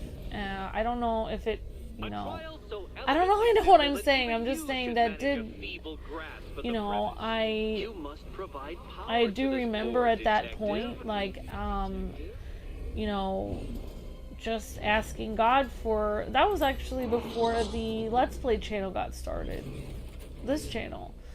And I do remember, you know, just asking God that I wouldn't have to depend on family that was horribly abusive on both sides anymore. And I didn't want to do that anymore. It was not good. You know, Dark Knight, on and balance, I don't think you're going to, you know, I remember, I mean, I actually remember praying about it and just saying, like, you know, please, you know, let something happen so that we can make rent. And after that, you know, the Let's Play channel at the time had like 30,000 subscribers, and to be unable to figure out an intellectual challenge, Batman? After, I'd like to know. I was just thanking God for, we had zero money in the bank account, like nothing. We had zero. We didn't even have enough for the rent for that month. We had no idea how we were going to get the rent. And I was just, you know, Luke and I had been praying a lot, and, you know, I was just thanking God for whatever day that I had, even if that meant I had to go back to terrible family after that. And I remember just praying, like, please let something good happen so that Luke can be respected, and we can, you know, that, you know, we won't have to go back there. And we gained 100,000 subscribers in like a few months after that, like for no reason at all, absolutely no reason. There was no, that's why I have no idea how the Let's Play channel even started, because it was just an answer to prayer, really. I mean, that's why I actually listened to this one pastor online, which I really like, and he said something really great, and it was that God doesn't help you because you're a good person. God helps you because He is a good person. So God doesn't help you because you are good. He helps you because He is good. So you doing everything right or doing everything wrong has no bearing on God helping you. He helps you because He loves you and you're His child and you asked Him for help. It doesn't matter if you think everything you do is wrong. It doesn't even matter if everything you do is wrong, or if you mess up every single day, 24/7, all the time, and keep messing up and failing. It doesn't even matter. He just wants you to ask Him to help you. And, yeah, that's all I have to say about that. Alright, so I'm just going to, so it really, doesn't have bearing on you being a good person. You know. I mean, like, if you take advantage of it and you start being really cruel to everyone after God helps you out, then yeah, He might take it away from you, but, helping you, it's just because you ask for help. That's the only reason why, not because you're a good person or not. That's why I was really upset, like, when Luke and I started being successful, a lot of really mean religious people were saying, like, oh, why is God blessing you? And it was like, well, I didn't do anything for that. it's not because I'm a good person. I don't know. Maybe because God is awesome. Maybe that's why. Just a test of intelligence, It's not, I don't deserve anything. This has nothing to do with me. Alright, so let's...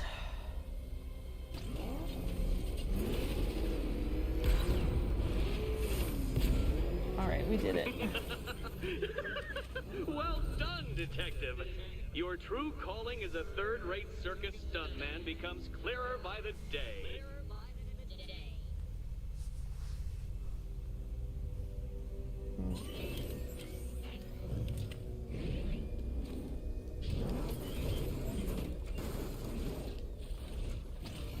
Thank you, Darkseid. Appreciate that.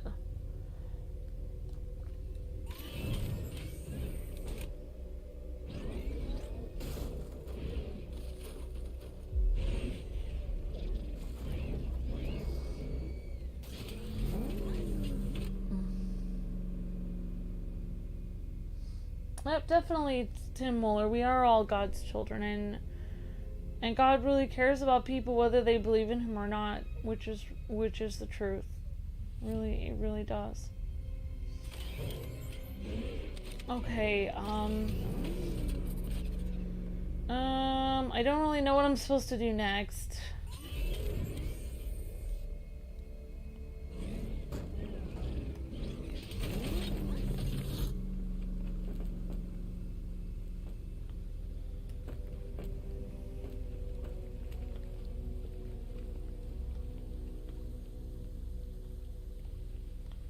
How am I supposed to do this?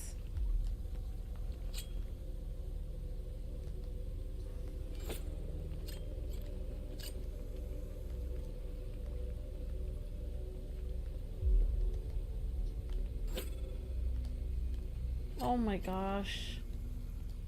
What in the world?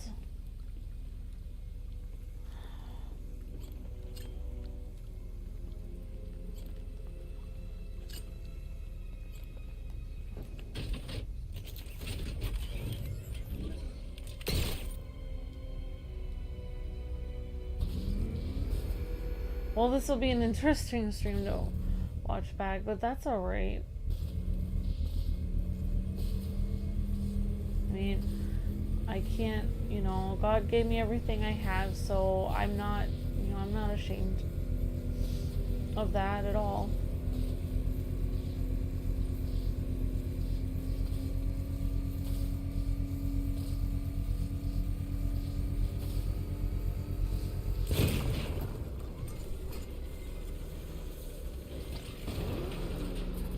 Congratulations, Dark Knight. You've earned the right to play the next part of the puzzle. Head over to the board. I'm sorry to hear that, Alex, but I will definitely keep you in my thoughts and prayers, and I know that, you know,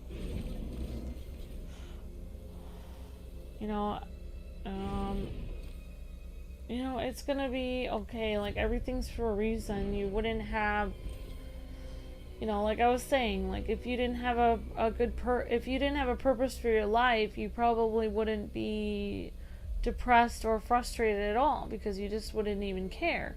The fact that, you know, you get, you worry about it, and you have, you know, that happen to you, means that you do care what happens to your life, and you are concerned about it.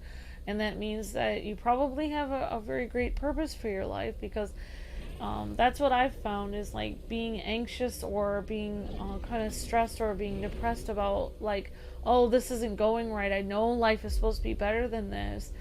Like, that is a sign that, you know, you're going to do great things in your life, because it shows that you have something under you that's telling you, you know, like, okay, strive for better.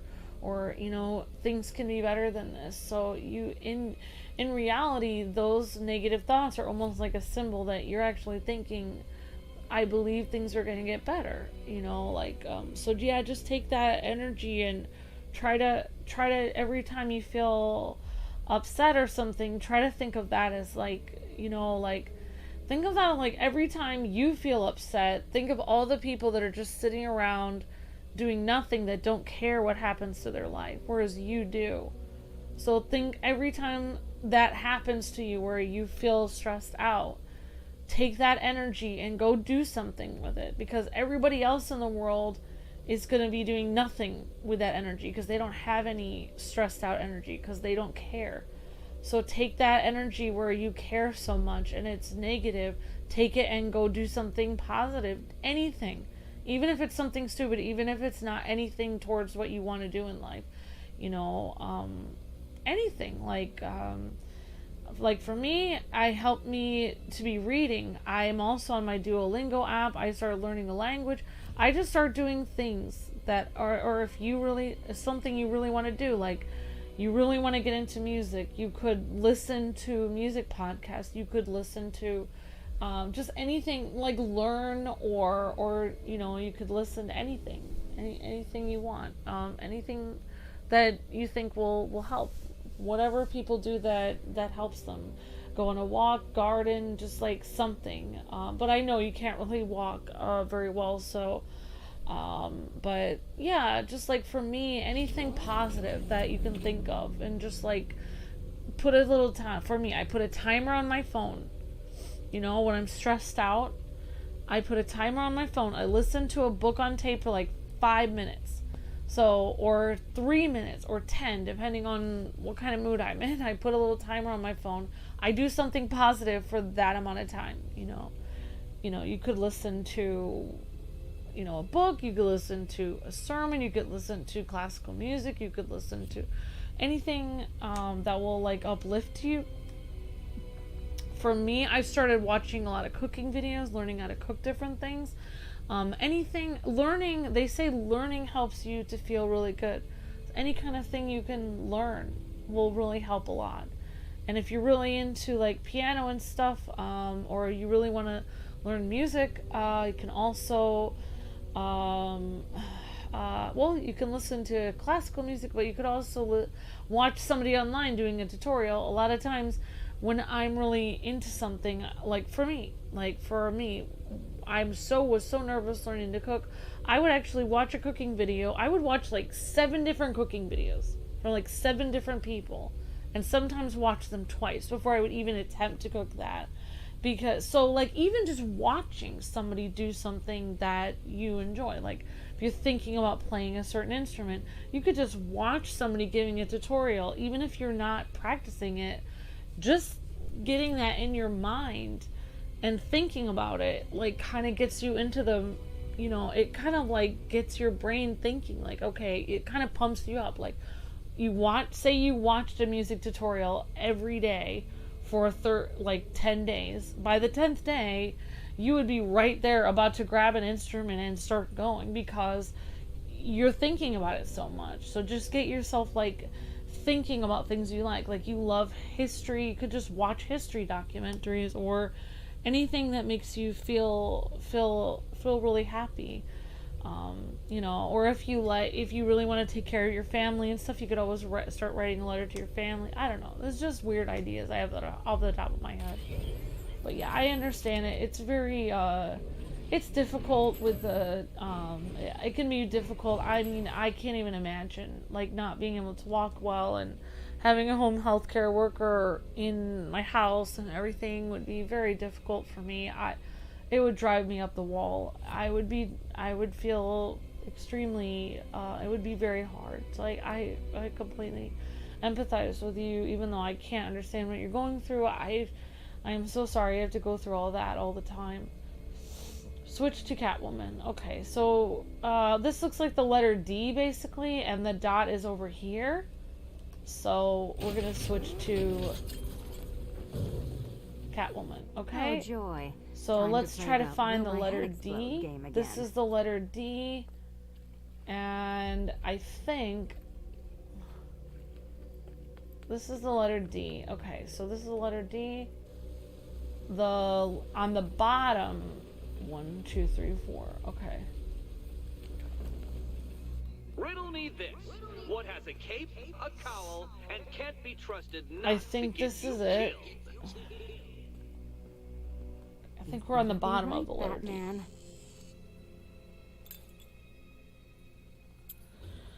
Yeah, exactly, Corey. Yeah, you can watch wrestling documentaries. Just think of, like, imagine yourself, like, in the future. Still attached? Like, Great. at your dream job Still or whatever attached. you want to do. Not Like, so great. like, for instance, I mean, it's never gonna happen, but one thing I really wanted to do is, not only did I want to do music, I also wanted to, like, do architecture, which is insane. So I always thought, like, oh, I'll get a double major in architecture and music, which is crazy. Most people probably will think that's crazy. But I always wanted to build, like, small houses for people so that they would have, like, a place to live, since Luke and I have always had such trouble. You know, we had to work 3 jobs. It was so hard for us when we were young, and I always see, it breaks my heart seeing, like, homeless people and knowing that horrible things happen to them. And like, my family was always poor growing up, and I just always wanted to, like, build, like, small houses for homeless people, like, so that they could, like, easily, or even people that are on the verge of being homeless, so they could easily afford houses. Or someone like Luke and myself who, like, instead of having to work 3 jobs apiece and being like, because when Luke and I were first married, Luke and I were, I mean, there were so many hospital bills, you know, we were like, I don't know if Luke was, but I was crying, like, every day. It was hard.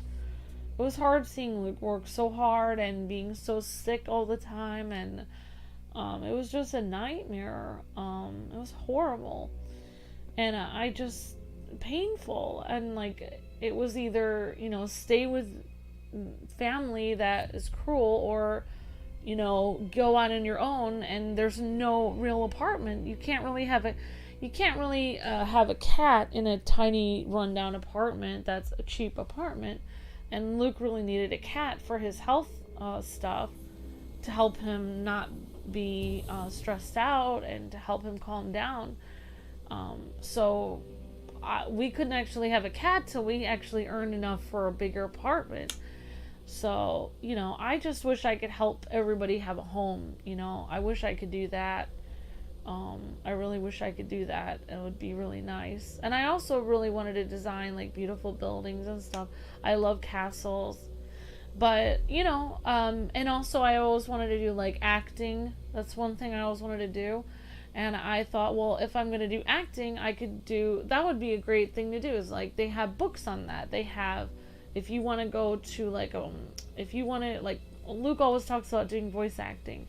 So I was looking online, like, what do you do if you really want to be a voice actor? Well, you can actually buy these, like, you know, $5 or $7 or $12 books, and they have all of these short scenes in them for actors.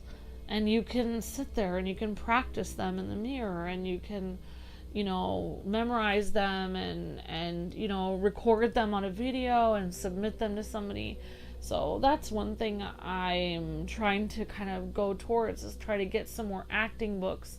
Every time I want to get, like, something like that, Luke always says, well, I'll do that someday. But someday, I mean, it's been 15 years and we haven't really been able to do a lot of what we wanted. So it's like, for me, I think anytime I feel depressed, I just try to go 1 inch toward what I want to do. Like, I've always wanted to draw better. If I really wanted to pursue that, I'd probably... actually, number 1, get a sketch pad. Number 2, maybe look at some tutorials online. Number 3, if I really wanted to be serious about drawing, then I'd probably get one of those internet courses, or even take a class in school. I was, like, very proud of myself that I actually went to college for cooking, but that takes a really long time to pay off. Like, I'm gonna have to pay that off for a long time, slowly. So, you know, you can't always go to college for every single thing you want to do. Like, there's other things I want to do too. Like, I want to make a website. I want to be better at web design and make, like, an interactive Kwings website with, like, news articles on it and everything.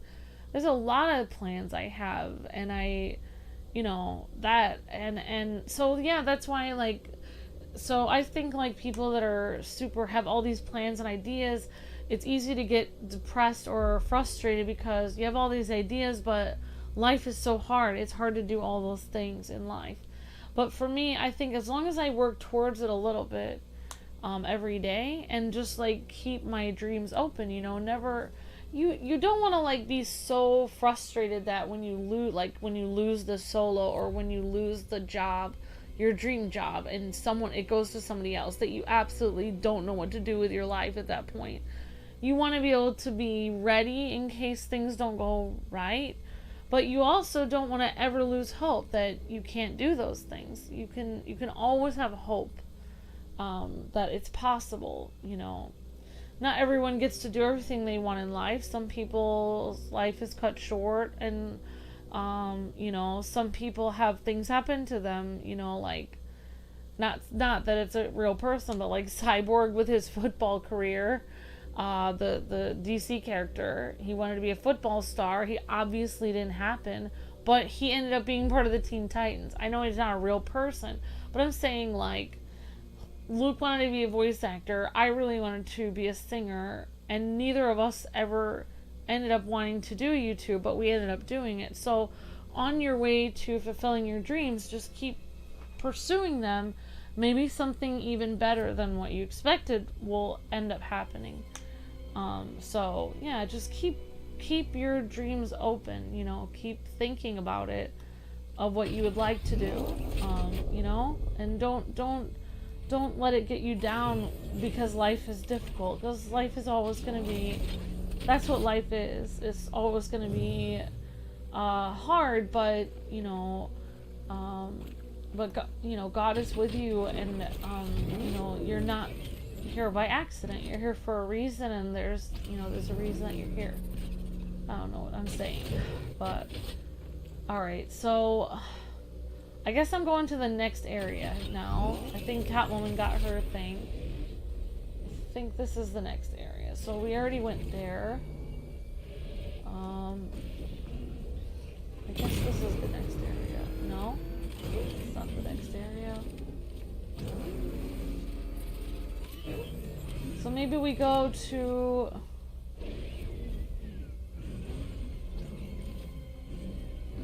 So maybe we go this way?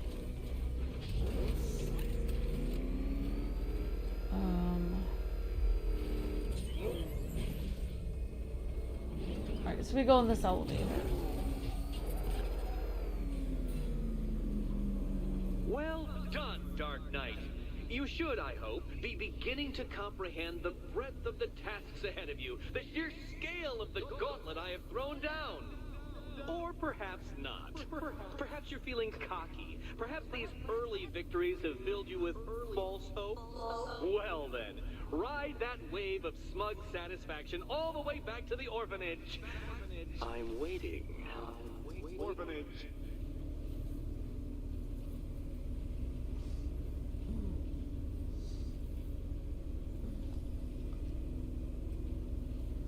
Well, yeah, I mean, everybody, like, I think it's because, like, people who have to deal with, like, disabilities and being alone all the time, I think it's harder for, you know, them, and for you guys that have to deal with being at home and isolated from people.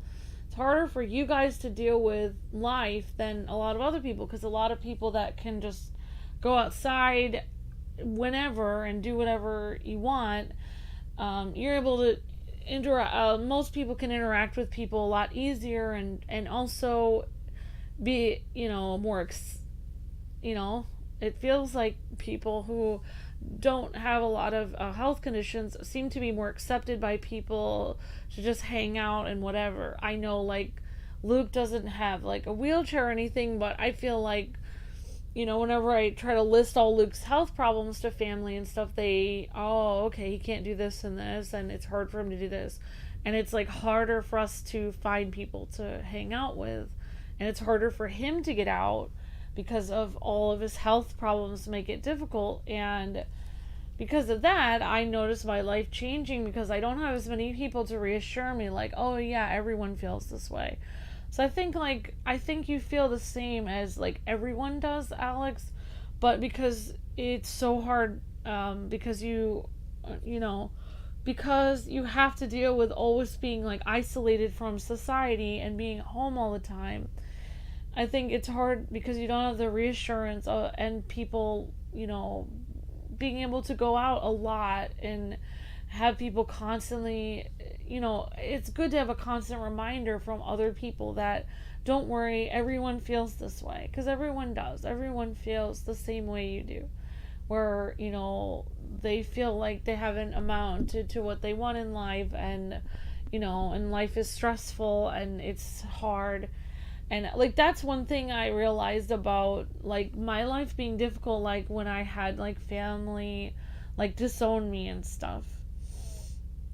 Like every time I was very sensitive to people, and I would be very stressed out, and it would be very hard for me to make friends because, you know, people would just be casually talking to me about the weather, and here I am dealing with these very difficult life problems, and it feels like nobody actually got what I was going through or cared, and I was actually like angry at the entire world.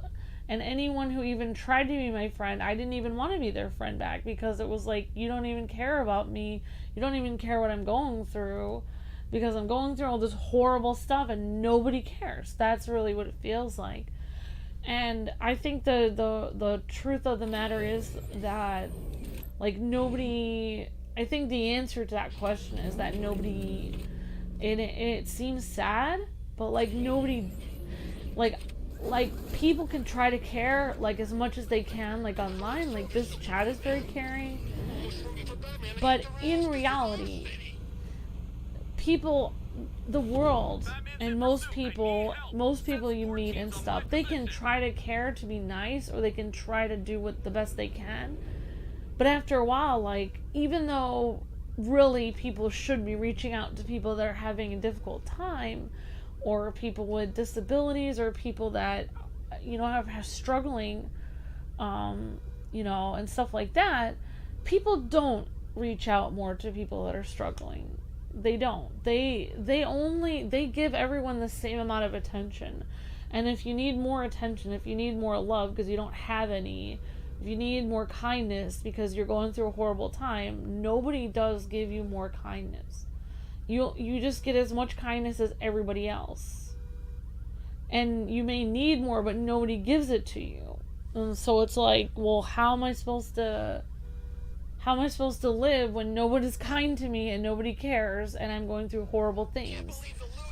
Like for me, and then every time I end up talking to someone, it's like I'm over emotional because I'm about to blow up, because nobody seems to care about everything I'm going through, and life has been unfair to me, and it's been horrible, and nobody cares. Well, like, I don't know if I'm making sense, but I don't know, for a long time, I finally realized that I had to just,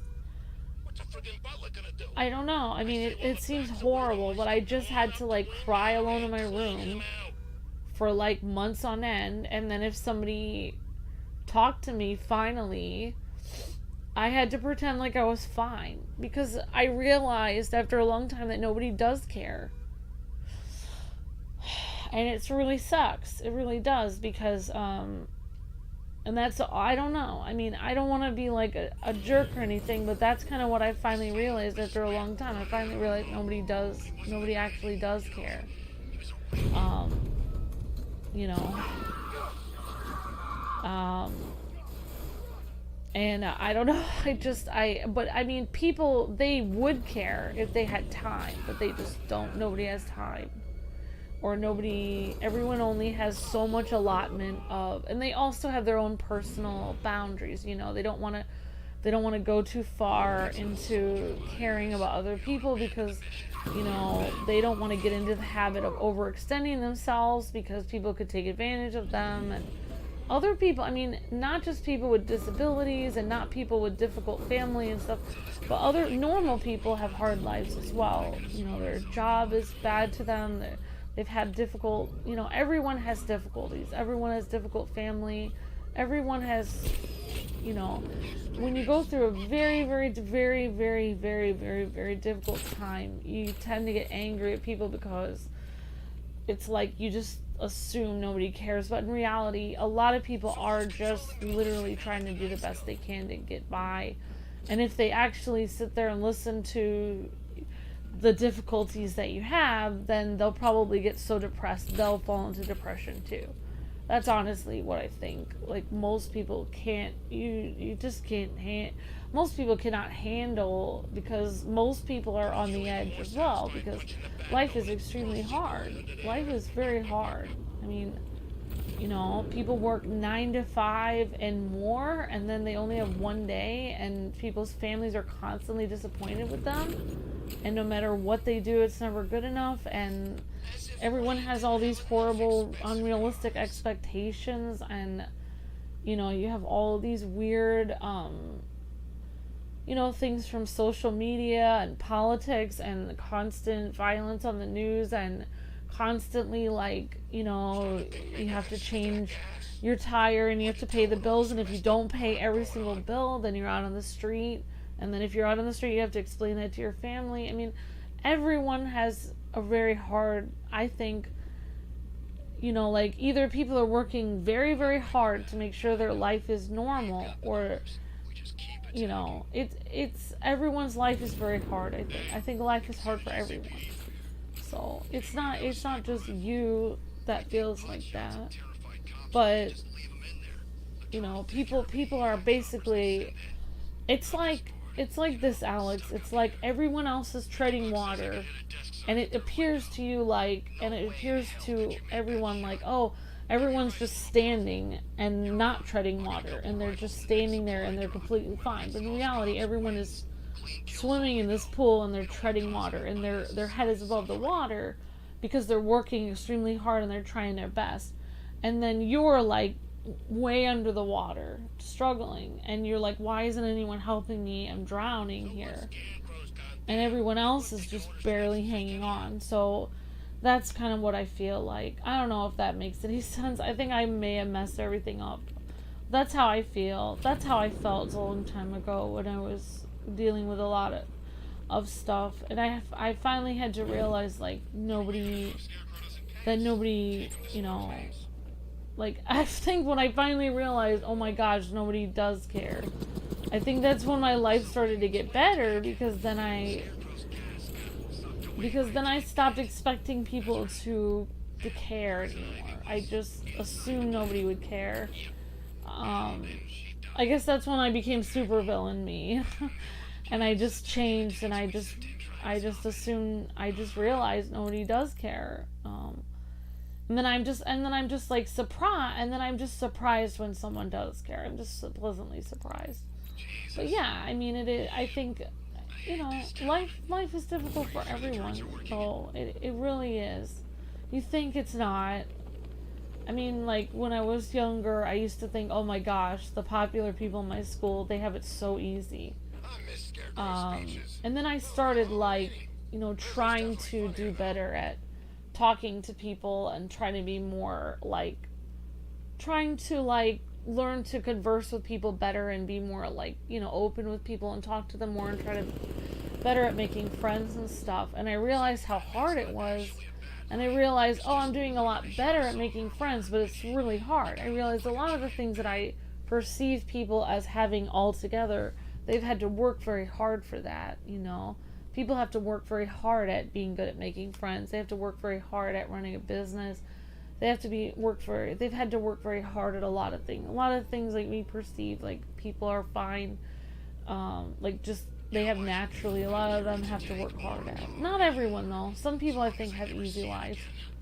Like, I know people have easy life because, like, I know because I've been on both sides of the fence. That's how I know some people's life is very easy. Because I, you know, everything always went well for me when I was younger. And at some point, my life definitely changed, and things were not going well for me anymore. So I know that some people have a much easier life than other people. I know people don't think that, but I do think that some people's life just kind of goes really well. You know, and but you know, it's everyone has their own like cross to bear, you know. Like for instance, like I don't know, just like it all comes eventually, it all comes full circle, you know. Nothing gets by God, so it's not like, you know, it's not like God isn't paying attention and it's like, oh yeah, like some people are just gonna have a better life than others. No, it's gonna come down on people at some point. Things come down on people. But yeah.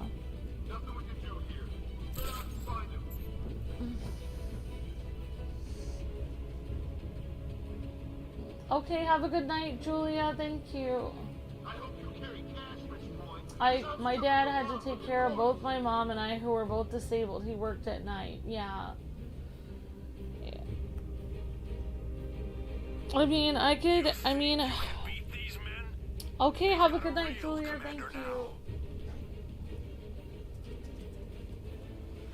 I mean, I don't know why I was thinking of this interesting story I heard about, and like, I don't know why. I guess I'm just like, you know, well, I don't really want to get into a preachy mood or anything, but I think, like, I heard this story about this.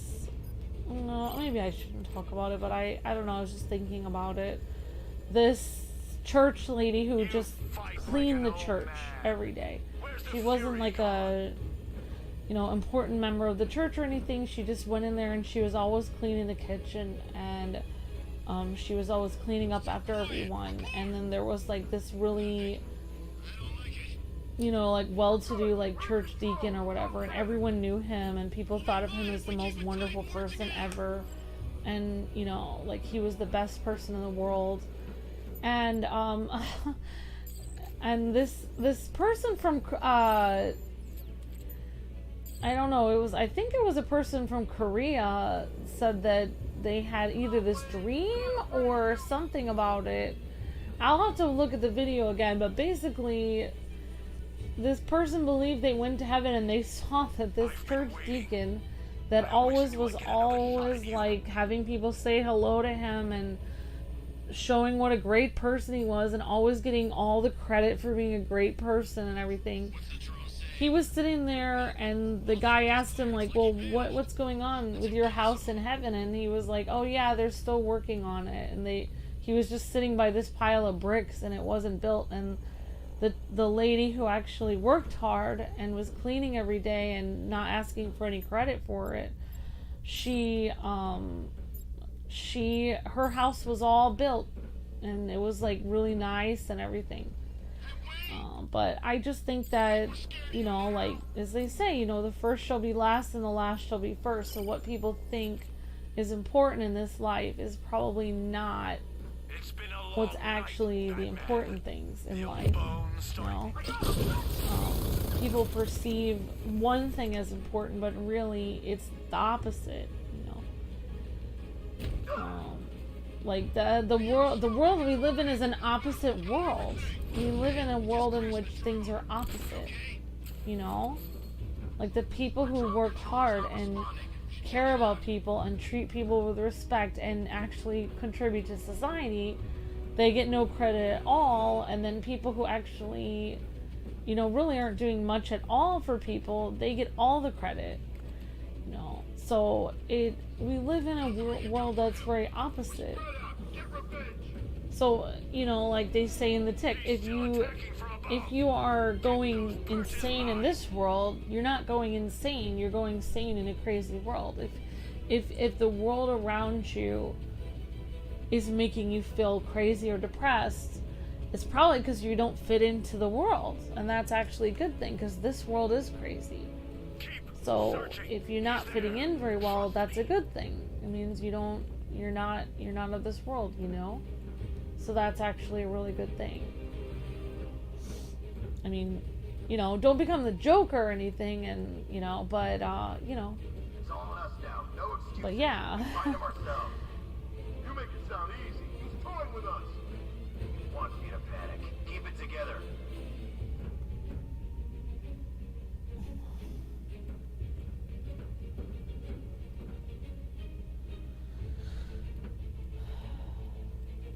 Yeah. Oops. What was that? I don't know. It's over there. Come on.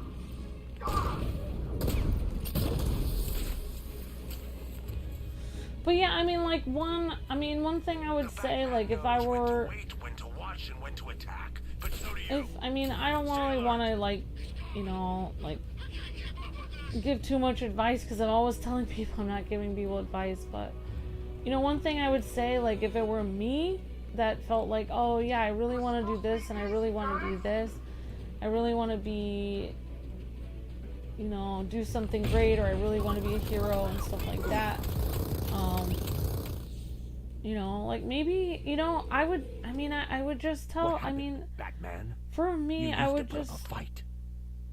you know, I would just, you know, I don't know, like, just, you know, pray about it and just, like, you know, and think of how, just think of, you know, there's like some kind of either Japanese or Chinese proverb that says if a man chases two rabbits, he catches neither one. So, you know, just like zero in and think of what you think of how you could be that hero. Like for me, I have too many things to think about as well. I think of too many things I could do. So just like think of one or two ways you could do that and just like decide on it and then do it. That's like what I do with my Let's Plays now. It's like I just decide on a game. Like somebody was asking me a couple days ago, how do you decide on Let's Plays? It's like I just think of a game and I just do it. So like just think of whatever pops to your mind, like how do you think you could help people, or what do you think would really help people? Think about it, pray about it. Just like you could even ask God, like, hey God, like can you just bring to mind what am I supposed to do? You know, whatever the first thing is I think of in the morning, you know, let that be what I'm supposed to do. If that, you know, if that's your will, help me to tell me what I'm supposed to do in this life. You know, and God can really, like, give you an idea. He can really tell you. He can tell you outright what it is you're supposed to do. Because he definitely created you for a purpose. So, you know, you could definitely, you know, and if you have to pray about it every day, then pray about it every single day until you get an answer, you know? You know what I mean? Like, because, you know, if it's something really on your mind, then you want to know the answer. You know, just keep praying about it until you know the answer. Once you have the answer, because once you have your direction in life, once you know, beyond a shadow of a doubt, okay, this is what I'm supposed to do, or this is what God wants me to do, then the sky's the limit. Then you can just shoot for that. You can also do some other things, like, it's not like you can't learn an instrument on the side and do other things, but once you have your focus, then nothing can stop you. You know? Control panel secure. Good! I'll keep it together! Don't let him get us! Wrap him up! Find him!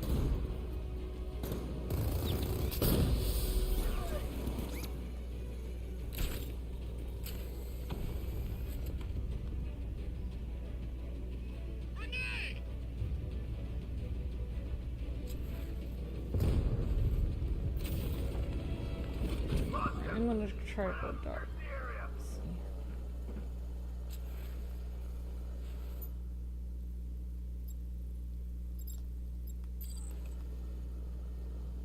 Alright, these guys are kind of hard to...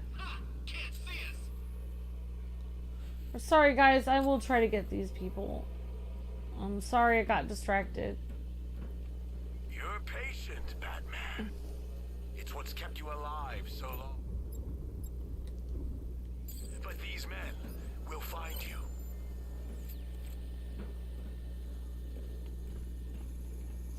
This is kind of a difficult... Oh my gosh. What's the calibration on that drone? Don't worry, still much. Target's on the move! Wow, I'm such an idiot. He's gone! Spread out and cover this area! Stay alert!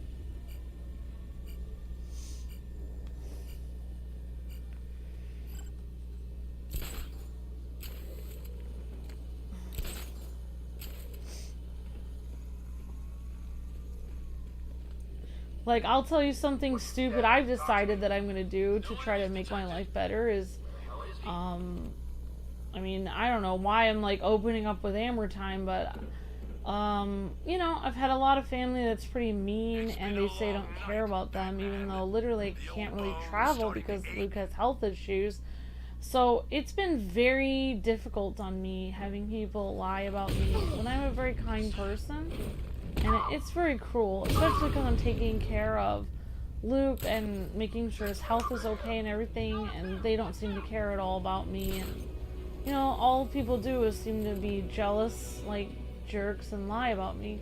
But anyway, so I had this idea. I was like, what would, like, I imagine in my mind, like, what could I do to make people to realize, like, oh my gosh, like, there's no way, if I did this, there's no way they could say this about me.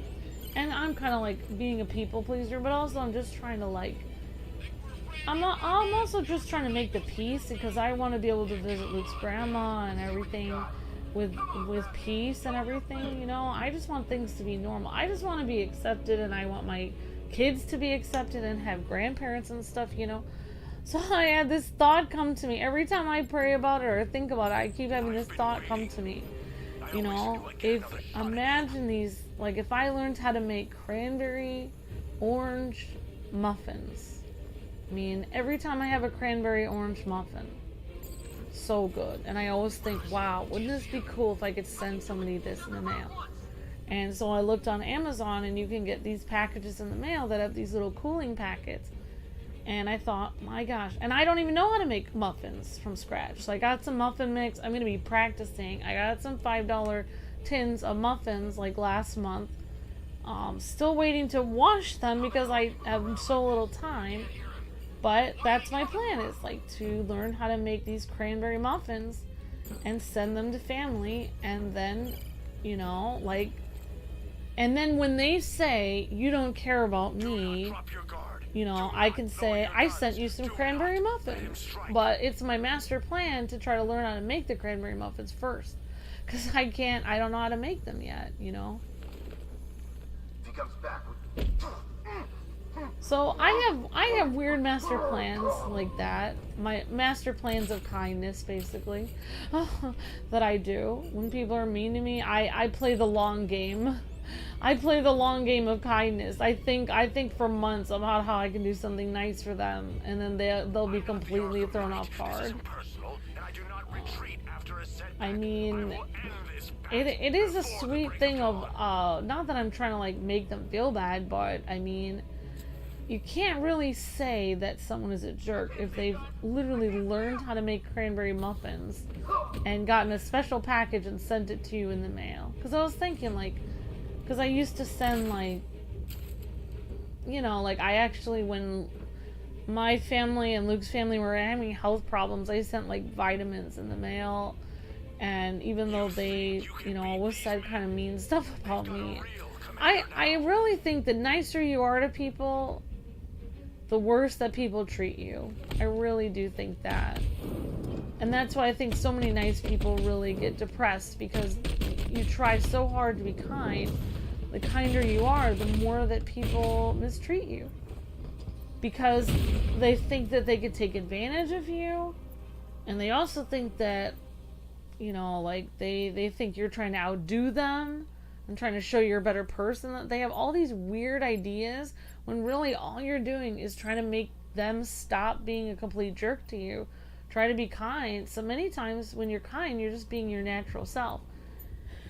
But I have really found in my life that the nicer you are to people, the meaner they are in response.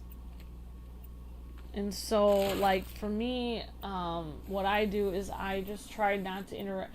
If someone is very cruel to me, I just try to do something nice for them and then not talk to them for a while. And then do something else nice for them and then not talk to them for a long while. Because the more you interact with them, the more they have a chance to be cruel to you. I might finally retire.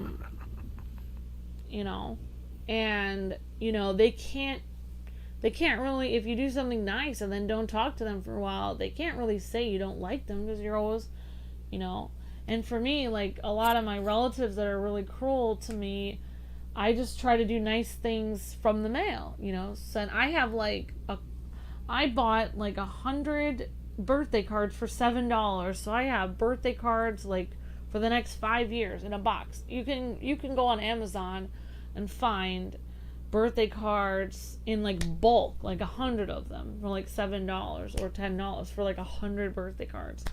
And now I don't have to worry about it. I don't have to sit there and feel depressed going to the store, spending $5 on a Hallmark card, spending $10 in gas to go get it, crying while I'm writing their name out, thinking about how many horrible things they've done to me, and then sending it in the mail and feeling depressed all day. I don't need to think about that. I just need to take out a stupid card that's probably worth like 3 cents from my stupid box of birthday cards, write their name really quick on it, put it in the mail, forget about it. I never think about it again. And if they don't like me or they say something cruel, I'll just say in my mind, well, your birthday card only cost me 10 cents, so the joke's on you because I didn't waste any money on you. But I wasted, I spent 10 cents for peace of mind. But yeah, I mean, like, I have a bunch of ways to deal with mean people because that's all I've done. I think that's the hardest thing to do in life is deal with mean people. Mean people are everywhere. I mean, I would say most of the world is mean, and probably when I think I'm being nice, I'm probably being mean without realizing it. I think, like, the world is just a mean place, It's hard to deal with. Soldiers, bombs, tear gas clouds, tanks absolutely freaking everywhere. Crazy poison ivy pollen, not to mention the bat driving around in his personal war machine all night. Next time there's an evacuation, I'm getting on the bus.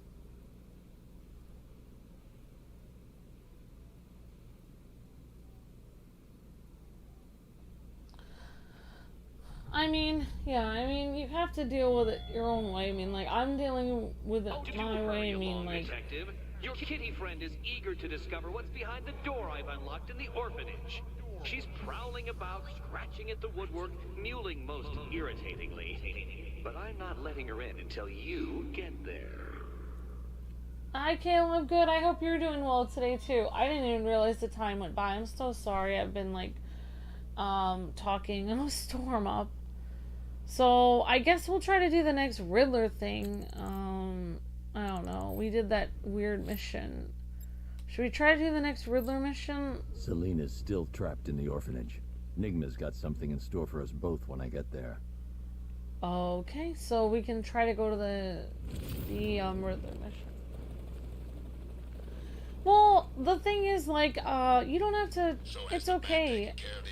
Like, Alex, think about it this way. Like, anything I'm going through in life, isn't your responsibility to, like, deal with. Like, God doesn't give people more than they can bear, So, whatever God has given me, even though it may look like I'm struggling or I'm not going to make it, God is good. So, there's no way that God would give me something that I can't bear. So, there has to be a way I can figure out how to get through. If I don't figure out how to get through things on my own, I can't possibly become stronger.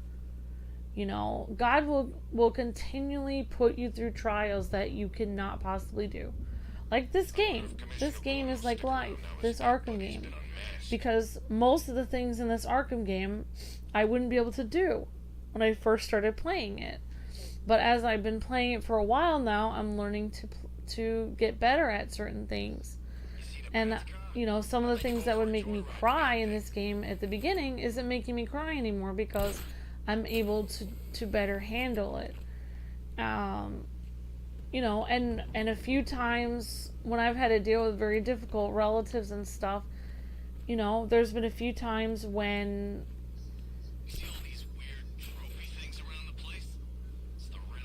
like somebody in the chat has been rude to somebody else or been a bully or trying to take over the chat or trying to be mean to someone or trying to hurt somebody.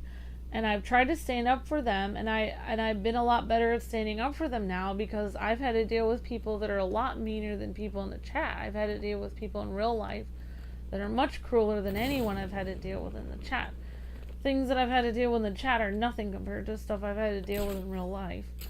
So, you know, be careful when you ask. Like, I find a lot of people, like, get very, like, they're sad in life, and then they keep asking God to give them, like, a great purpose in life. Well, you realize the more that you ask God to give you a great purpose in life, the harder he's going to make your life, because you have to actually have to become really strong for that great purpose in your life.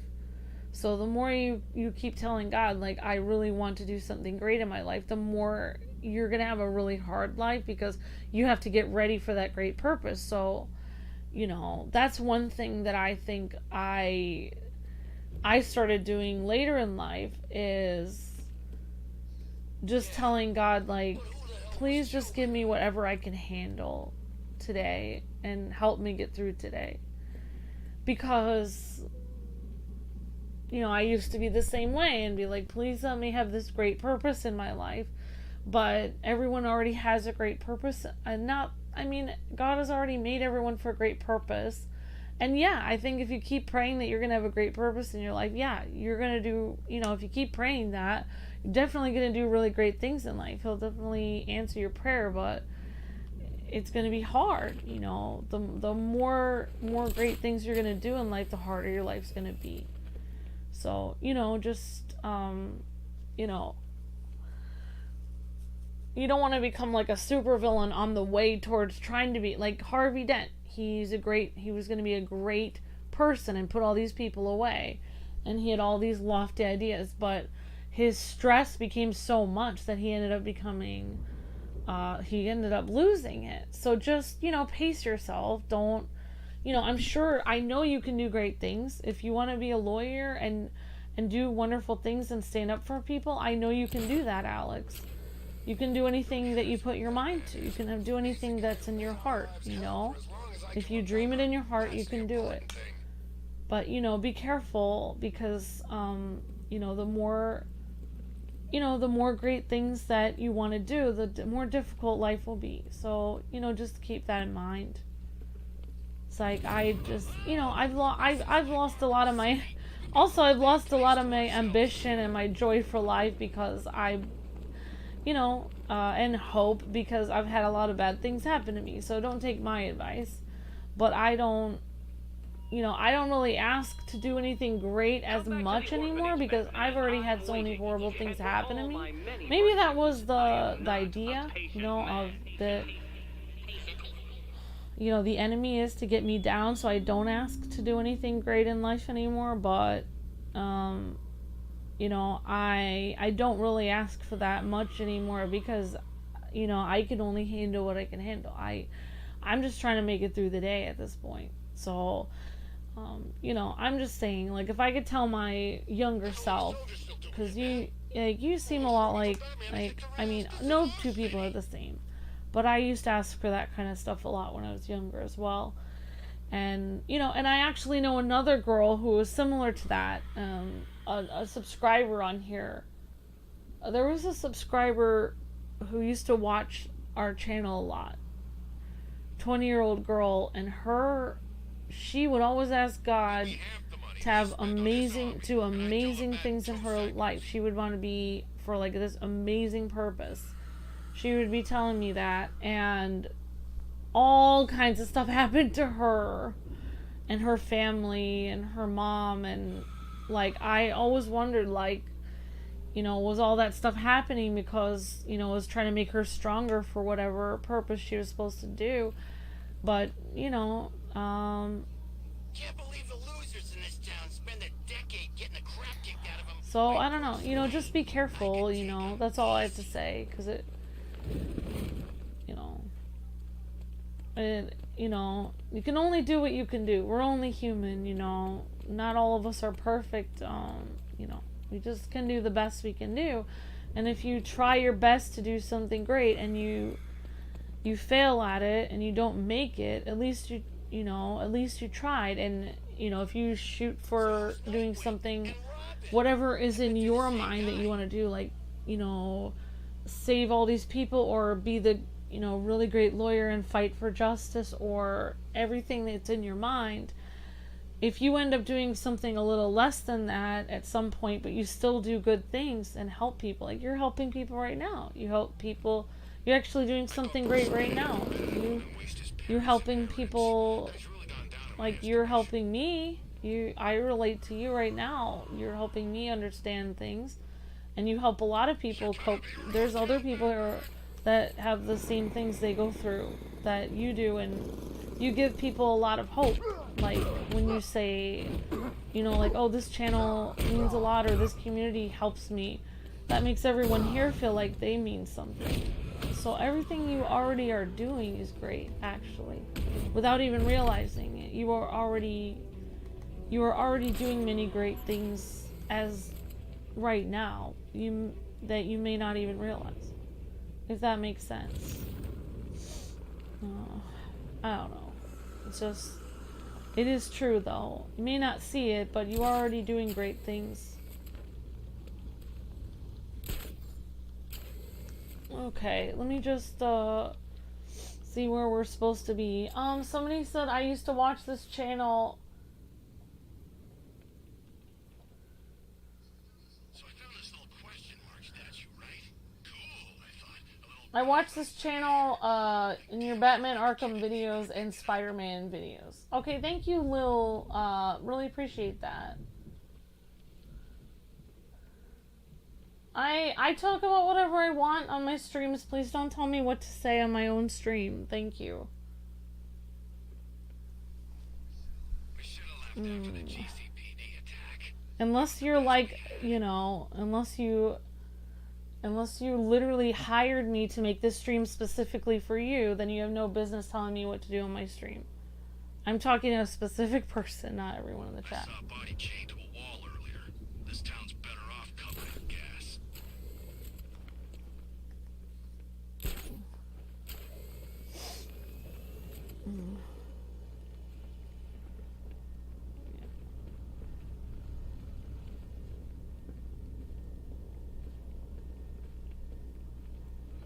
I got my new Alright, well, it has been almost 3 hours. as long as they don't track me down. My gosh.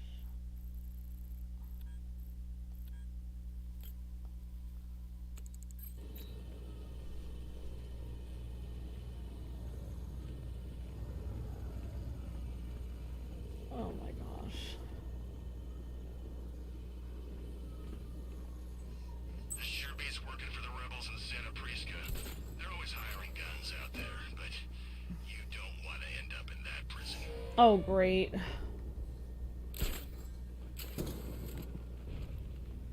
Well, this is a Riddler thing, I think.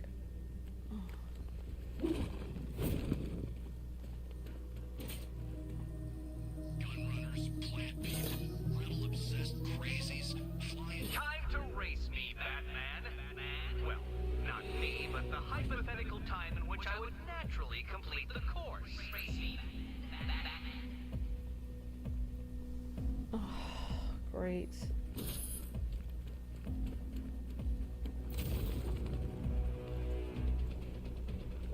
"27 seconds. Oh my gosh. So Harley went after the bat. Good for her.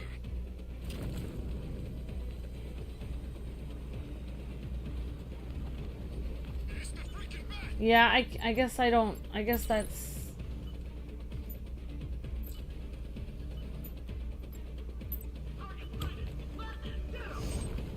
Alright, I'm completely thrown off. You appear to have Alright. can't think and drive at the same time, Dark Knight. Think and drive.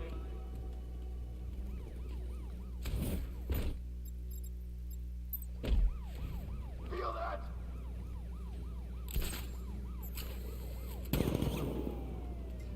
I always knew you were a chickie.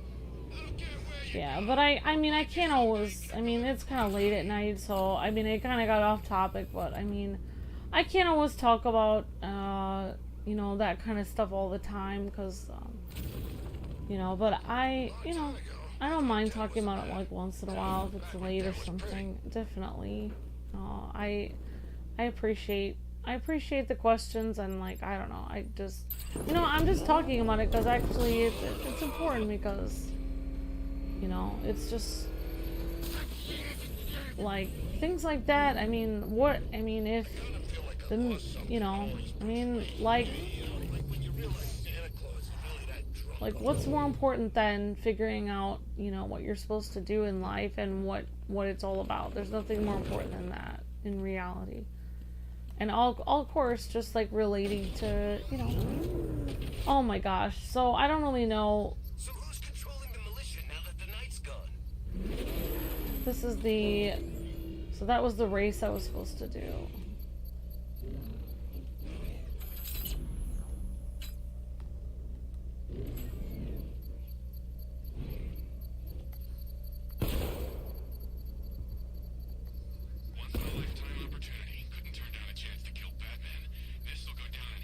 Oh, come on.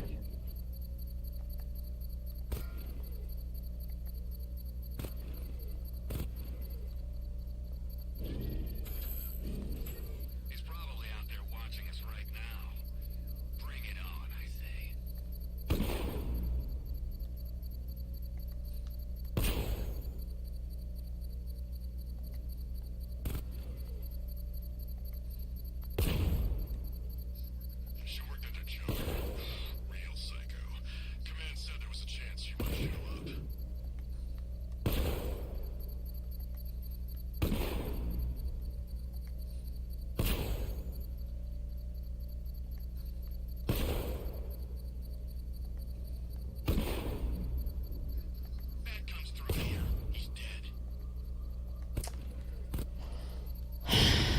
That's frustrating.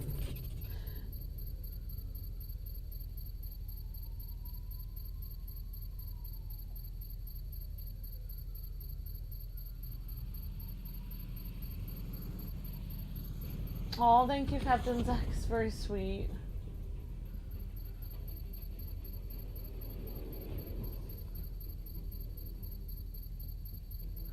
It's okay.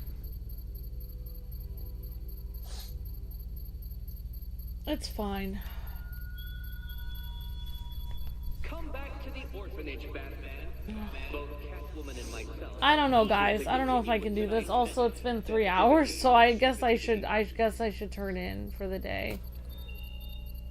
I wish I could do something exciting at the end of this stream, but I've just been kind of wandering around. But honestly, I had a nice time. I'm glad for people to listen, and, like, I mean, it's just normal stuff. I mean, most people have difficulty and feel, I mean, there's people always, they have talked about it in, it's just a normal thing, you know, like, it's not like it's something weird or anything, you know, like, they talk about it in health magazines all the time, that a lot of people feel, extremely, you know, and if not, like I do, you know, I feel anxious, and I have high blood pressure myself. So I mean, if it's not, you know, and I am a human being, so I'm on this stream. It's not like it's something abnormal that nobody feels. Yep, the bat had the knife, dead to rights, and he just let him go. If you ask me, there's more history there than the night ever let on.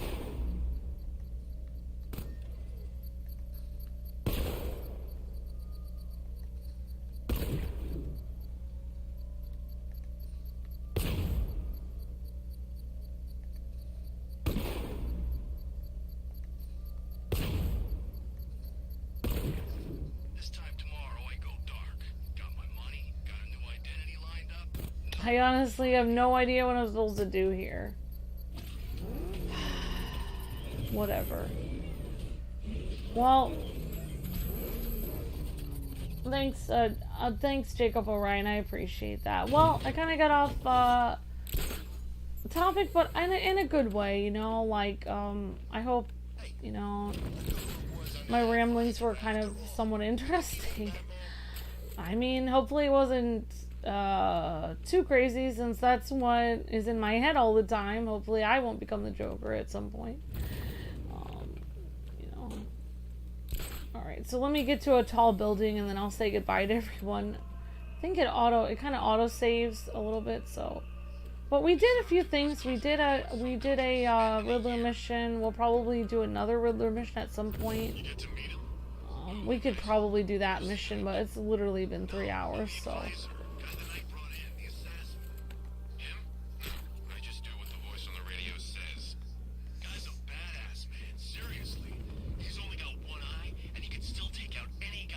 So basically we did this weird skin of Batman today.